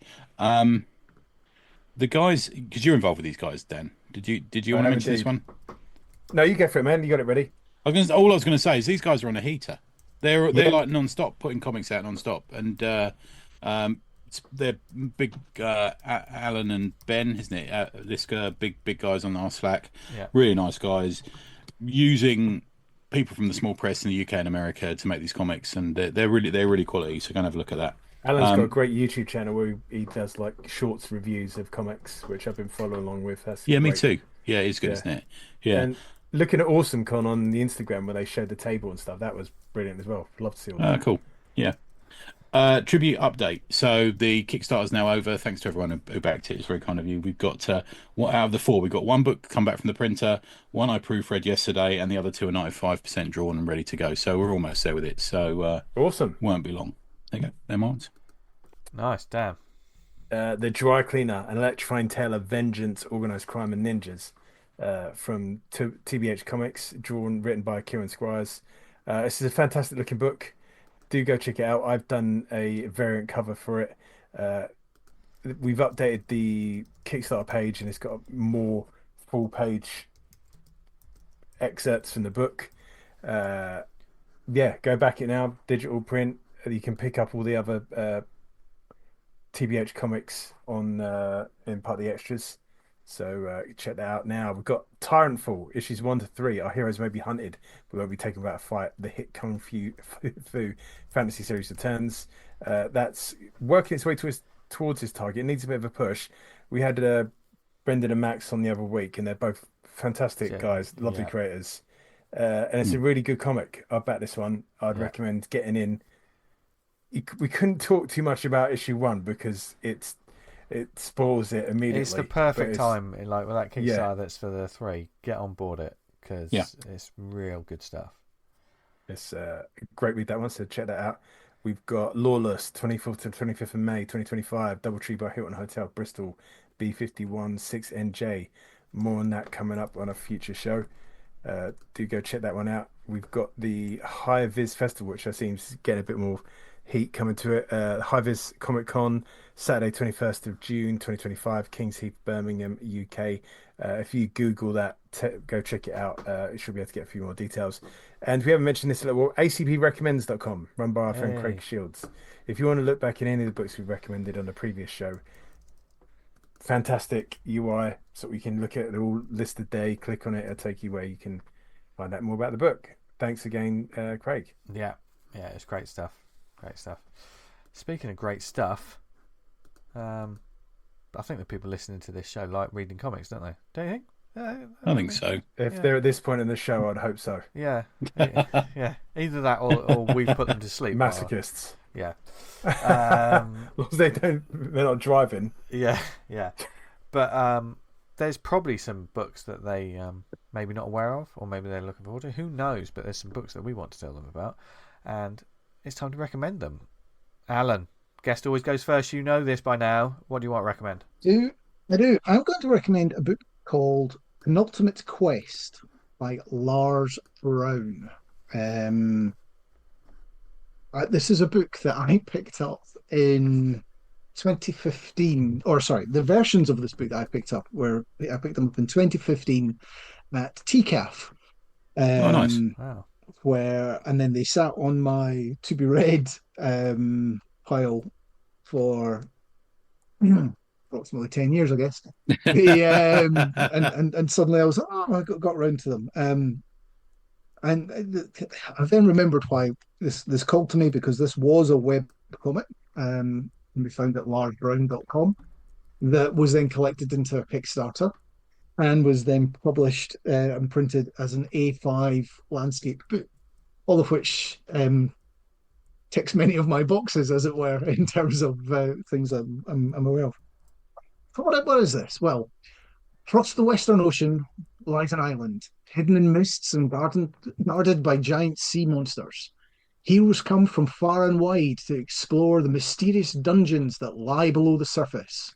Many have come to prove themselves and win wealth and glory, but none have yet reached the bottom and returned to tell the tale. Essentially, this is, what if you said, well, I just can't be bothered with life anymore, but I do play D&D. And they went, well, fine, we're just going to transport you to D&D, and you're just going to have to keep going through dungeon after dungeon after dungeon, and you're never going to find the end of it. I only watch. I'm tired of life. I only like pornography. Would they do the same for that? Do you think? That's not a book I've read. Well, it depends. What might happen is there are people that get. And that's essentially the purpose of this book, is the fact that there's three friends who know each other by playing online gaming, and essentially the whole thing is, well, they choose to give up life and end up in the game. And it's the whole thing about, well, are they in the game or not in the game? And it's just continuously going through what's the next level. And then there's betrayal between them and so on and so forth. Now, I picked it up as three, which is, as it were, his self-published versions. It is also available now as a collected edition that is available on Amazon. That came out in 2020, actually. It's a little bit rough and ready in terms of some of the artwork, but I quite like it, and it feels, it's feels like it's drawn with a brush pen all the time, and it gives it that, Jeff Lemire look, I suppose, in terms of its sort of general feel. And it's those sorts of things that really sort of help. Oh, nice! That looks lovely. And as I say, if you want to read it online. It's almost all there, as far as I'm aware, in terms of, as I say, larsbrown.com, or there's collected editions. If you like D&D or those sorts of role-playing games, it's probably sort of a book to get into and go, there's this call to me. Beyond that, it's a little bit fun. Nice. There you go. That's my recommendation. Something that probably nobody would have thought of otherwise. Oh, that looks like something right on my street. Tony. Okay, so my first one is a book called issues 2 and 3. I've got actually ordered issue 1 online. I'm just waiting for it to arrive. Called Caribou. I picked it as an impulse buy off the shelf. But gosh, to be fair, I bought issues 2 and 3.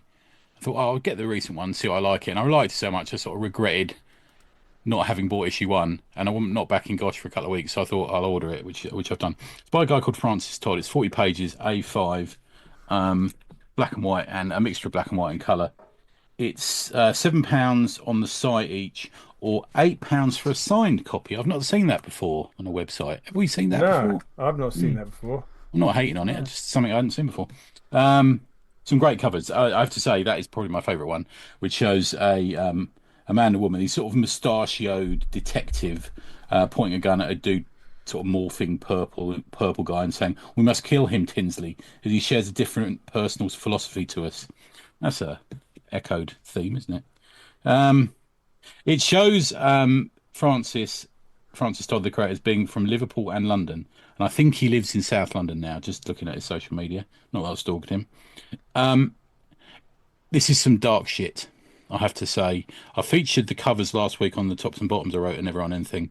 This I would say contemporary with guys like Ethan Llewellyn and Adam Falk. You can see the fingerprints in the UK of the US Fantagraphics creators on them here. I'd say that Charles Burns and Daniel Clowes are definitely in the influence box for Francis here.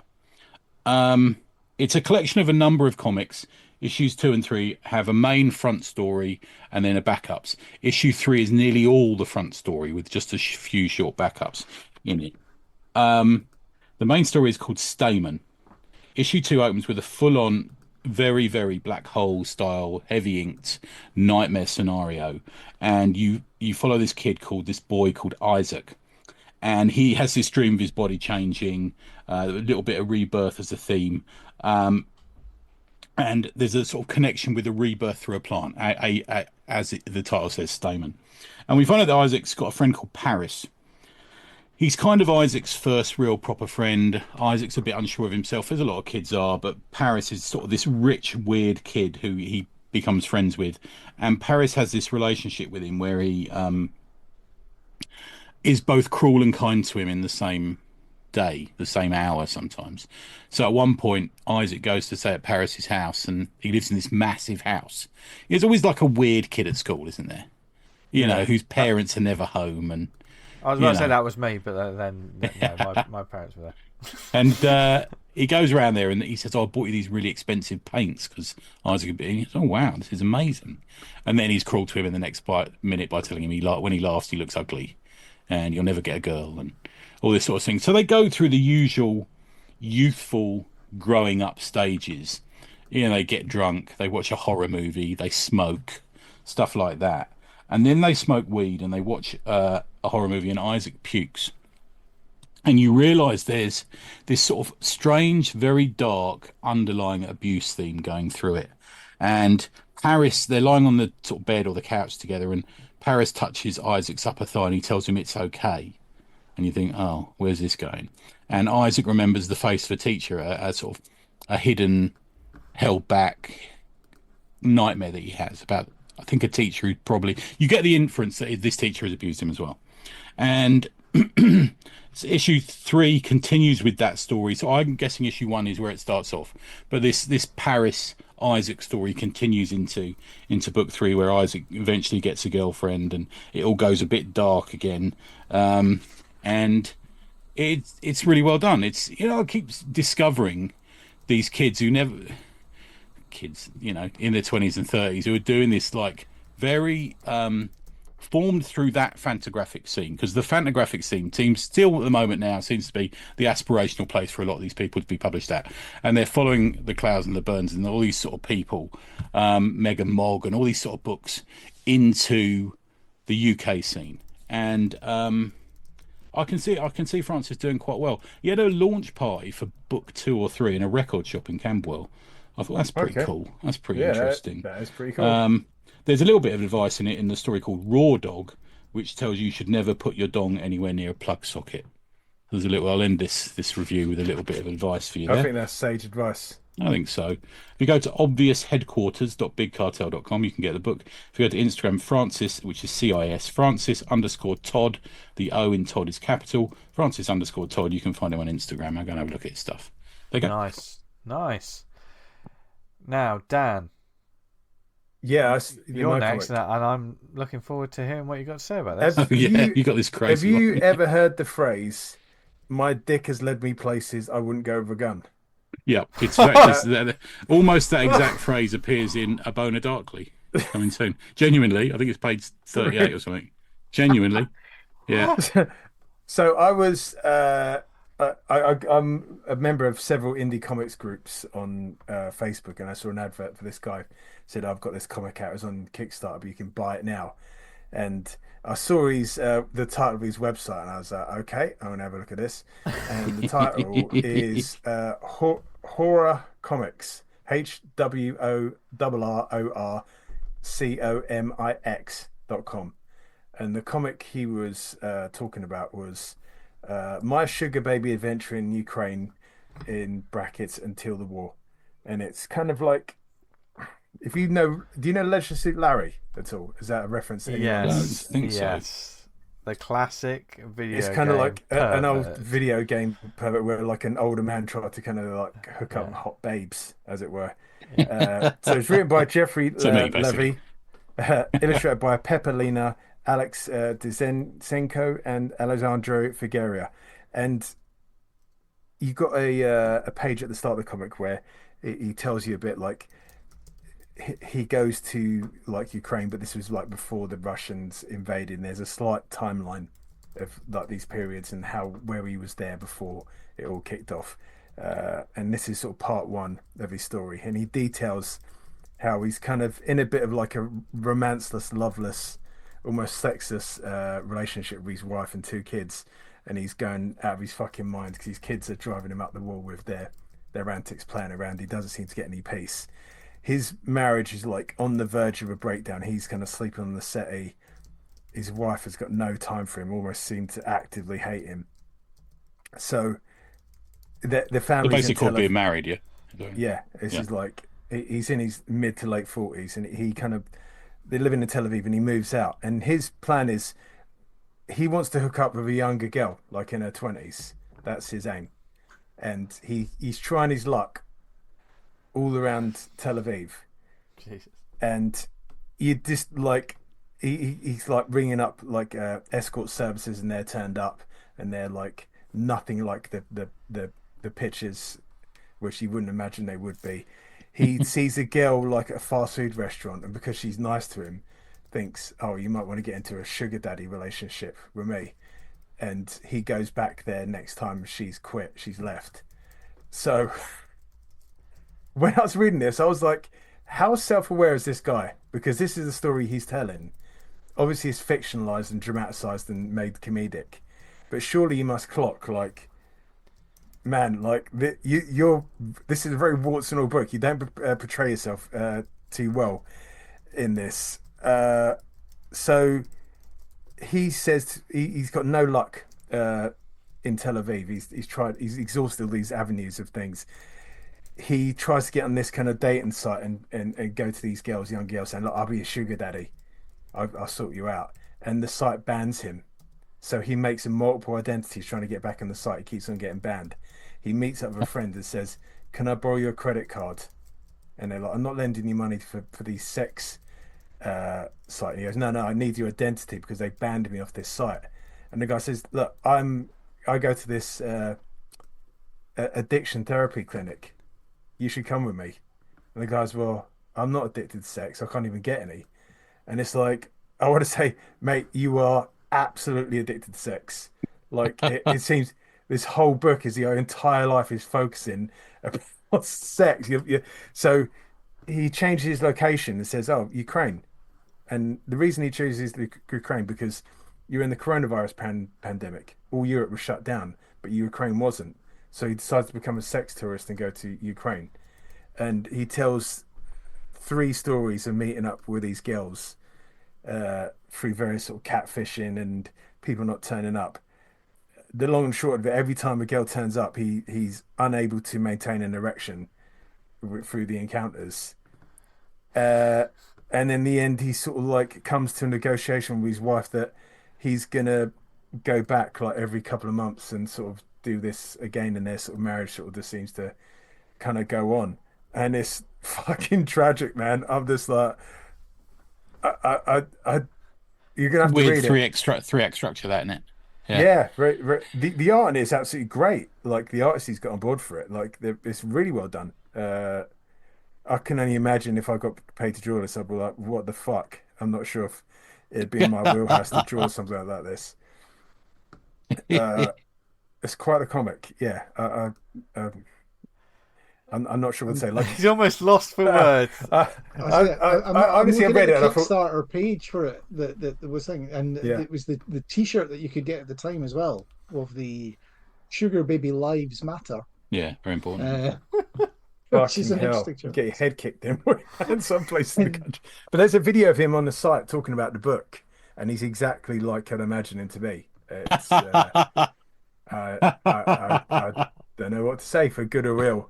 I kind of read this book and kind of laughed at it for fucking hell, and I thought about it for days and days after. I was like, "That's why." Oh man, what a comic! What a comic! That's why we talk about it. Yeah. So go check that one out. I mean, you can download the free samples of comics from his site. I look forward to seeing the discussion. I strain to call this a recommend. I don't know what I'd call it, but recommend. Yeah, I'd recommend giving it. I'd recommend giving it a go. It's like the Matrix. Sometimes you have to see it for yourself, don't you? Yeah, I feel like this man. There's a part 2 coming up. I feel like he needs Jesus. That's what I'm going to say. That is probably the review that will go on the Kickstarter page for part 2. I'd imagine this man, he needs Jesus. And if you're listening to this, please come on. Yeah. Oh dear. I'm going to send it to his website, and then, mate, hats off to you for putting this in a comic. Yeah. You're nuts. Yeah. God, how do I follow up this? Sorry, Vince. I'll follow up this with a short, sharp, easy recommend for me this week, because it was a small press comic that came onto my radar fairly recently, and the latest episode, as he's calling them, dropped online and onto Global Comics, but it's also, you can get it from his website. You can download it, name your own price, from Newell.itch.io. That's what I'm sending you guys now, to get the latest episode of Lizzie Parsec, which is the ongoing saga of, basically, it's sci-fi action comedy. It starts off, there's a beer run on an abandoned space station, there's local law enforcement, there's bounty hunters, there's Lizzie Parsec is a character that I briefly talked about some amazing comedy scenes that happened in the first couple of issues. Probably about a month or two ago. Did I mention it? I think I mentioned this one. About that? Yeah. And just around this time, I knew that Hugh was working on the latest issue, and he said he listened to the show and said thank you. Hopefully he's listening to this one, because as soon as the fourth issue dropped, I was immediately on it straight away. It's hard to sort of say what the fourth issue is about. It's more of a continuing people on the run. I don't want to spoil it for you, but I would say that because it's an ongoing saga as well, you can go back. It's so quick to read, this one. Lizzie has someone with her as she's on the run, and there are dogfights in space. When I was reading it, I thought, because I've read this a couple of times, and my first read through, it happened so quickly, and like the action happened so quickly. I thought that was quick. Was there not?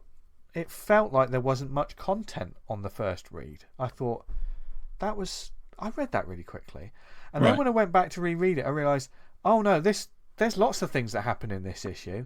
Have you ever had that? It's like actually loads of things happening. Yeah. I was just reading it at such a pace. It is such an easy read. I do need to ask Hugh at some point. There is a stealth missile on one page that is. He makes an emphasis out of this missile leaving this ship that's chasing after them, and there's 3 panels of this missile leaving the very particular shape in the ship, and I don't think it's suggestive, but there's something about it that makes you think that's very specific. Are you asking him whether he's being suggestive, or you've just got a dirty mind? I've got a dirty mind. I've got a dirty mind because there's nothing crude about it. Couldn't be that. There's nothing crude about it, but there's like, couldn't be you, Vince. I'm going to say no. Couldn't be me. I'm a child of Jesus. I've already found Jesus. He's got Jesus in his life. Yeah, but I mean, the latest issue is called Episode 4. There's great humour throughout. Another sci-fi artist that. If you look at his Instagram, he does great designs for ships, and they all look very tactile and like great ink work and stuff like that. But puts lots of details in the background of like, they go to this space station that has like bars and different restaurants and stuff, and the names of them just kind of made me laugh. There was Burger Krieg, and what was the other one? The Cheapo Tripe House. Which I'd imagine would be a futuristic sort of place I would attend. A tripe house, lovely, delicious. And Lizzie and this person, they meet some other characters who are a little bit bitchy, and you can tell there's just fun dynamics going throughout. It's such a great little series that I'm looking forward to going back, and I'm going to read it from issue 1 again because I almost needed to refresh myself a little bit. Lizzie Parsec is a great sci-fi character that Hugh's clearly having a ball like creating this, and also if you just like spaceships that look like spaceships, do you know what I mean? Everything looks like concept art for something that could actually be. When we see those sort of behind the scenes, it's like, oh, this isn't just someone's traced round a Coca-Cola bottle and just put different details on it. They look like specific things that could actually work. Yeah. So highest recommendation. It's probably one of my favourite series at the moment. It was real good discovery. Got a bit of love on the Slack, didn't it, this week? Yeah. And in the back of the... Also, I don't know why, I just really appreciate this. At the back of every issue, Hugh just writes a little note saying thank you for reading the comic. It's such a small thing that people are like, I really appreciate you reading it. Stay tuned for the next issue, blah, blah, blah. And he puts like even a little advert and a QR code. You can tell that's someone who probably is a designer in their day-to-day life. They're putting a QR code, so if you got the print one. And and he actually, in his ad, he said goes to Global Comics. So he's actively sort of saying, here's my comic. But I like driving people to someone's website. So hughNewell.itch.io. You can download it for free if you want, but throw him some bones because it's well worth it. I tried to scan a QR code on my phone yesterday, and the phone said, this is a QR code. I was like, yeah, I know. That's the big phishing thing at the moment. Yeah, QR big codes. time. Massive at the moment, isn't it? Yeah. Be careful with the ones you go to. Yeah. Folks. Yeah. There you go. unless they all go to their awesomecomics.com. I'm going to go Have we got round one? No, do a not yet. QR code for the our website for the ACP and then just stick it everywhere. Yeah, and then just do direct it to X Hamster. Yeah. Tony, have you got one more before we send them off? The final one. So, Instant Report issue 1 sent to us from ADM Comics, aka Attic Door Media. Mary sent it to us. This, I'm going to say, opening the door. This is kind of like Espers, which I mentioned earlier. Espers meets Red Heat. Fucking Red Heat, love that. There you go, little shout. This is the first issue for an ongoing series. There is another issue that I haven't read, but what they're doing is I think they're about to kickstart or Indiegogo a deluxe version of it. This is interesting credits. Let me run this by you. Created by Mary G. Puppo and Brian Sippin, but written by Mark Romero, art by Ryan Best, etc. So first issue, it's almost like the concept. I'm going to say it sounds to me like the concept is created by Mary and Brian, and they've given it off to a writer. Oh, to sort of firm it up and kind of shape Make it into a comic. I don't know. It's a weird one, Okay. isn't it? Yeah. James Patterson. Yeah. Letters by H.D.E. Ponson B. Jones. Edited by Claire Napier. Claire's UK based. I'm right. Is that right? Claire Napier. She was. It's about warning if you're going to buy this. It's about a third of it is back matter.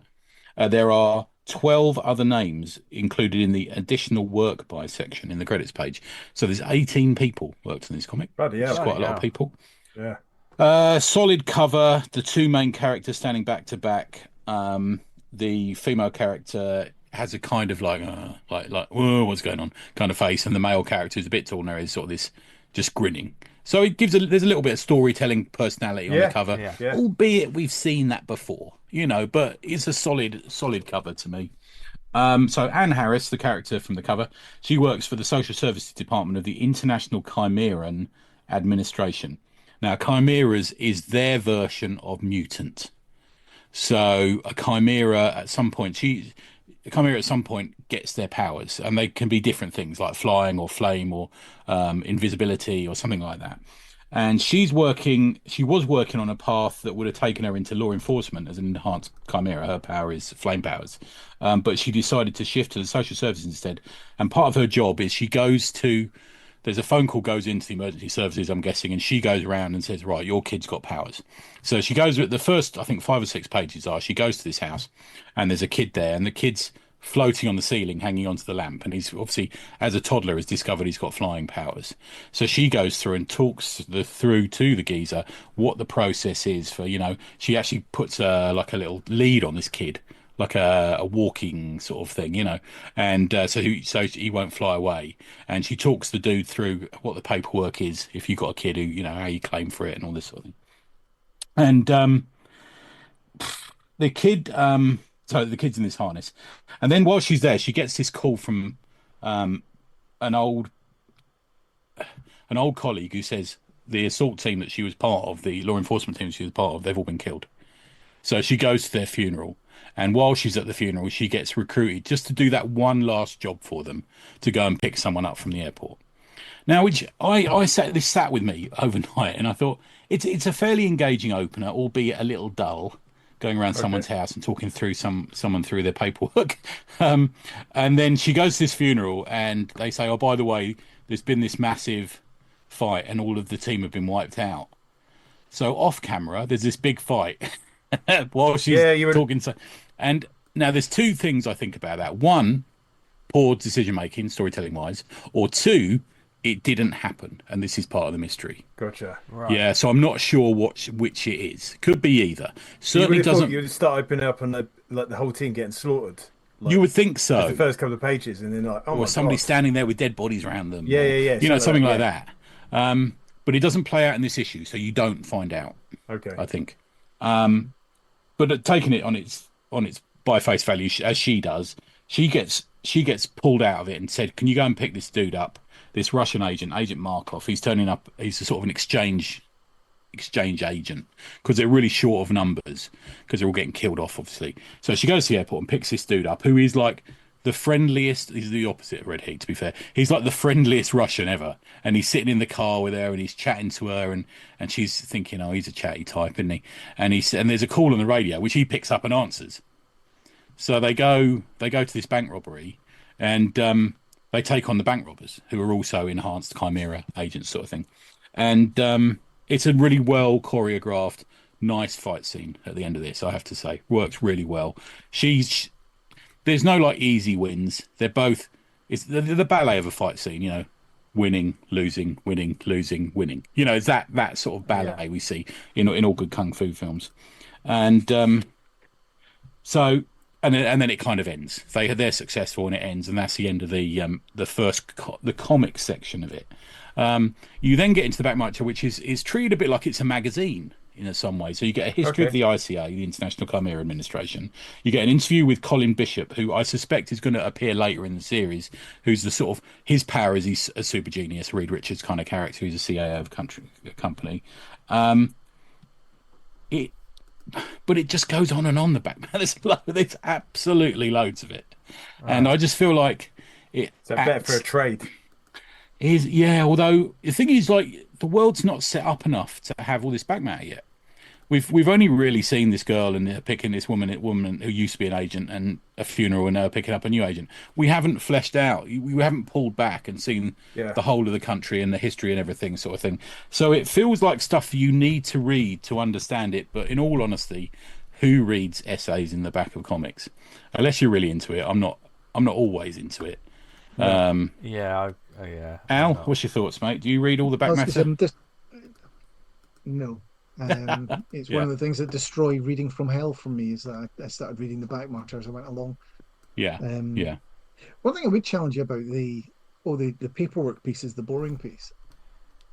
There is, so I'll refer you to Sandbaggers as a television program from way back. Inspired Queen, where it's all about the fact that something is happening somewhere else, and this is by the way, there's always somebody back at home in the office doing, you know, pulling all the strings and stuff and doing all the boring bits while James Bond is out and about doing that.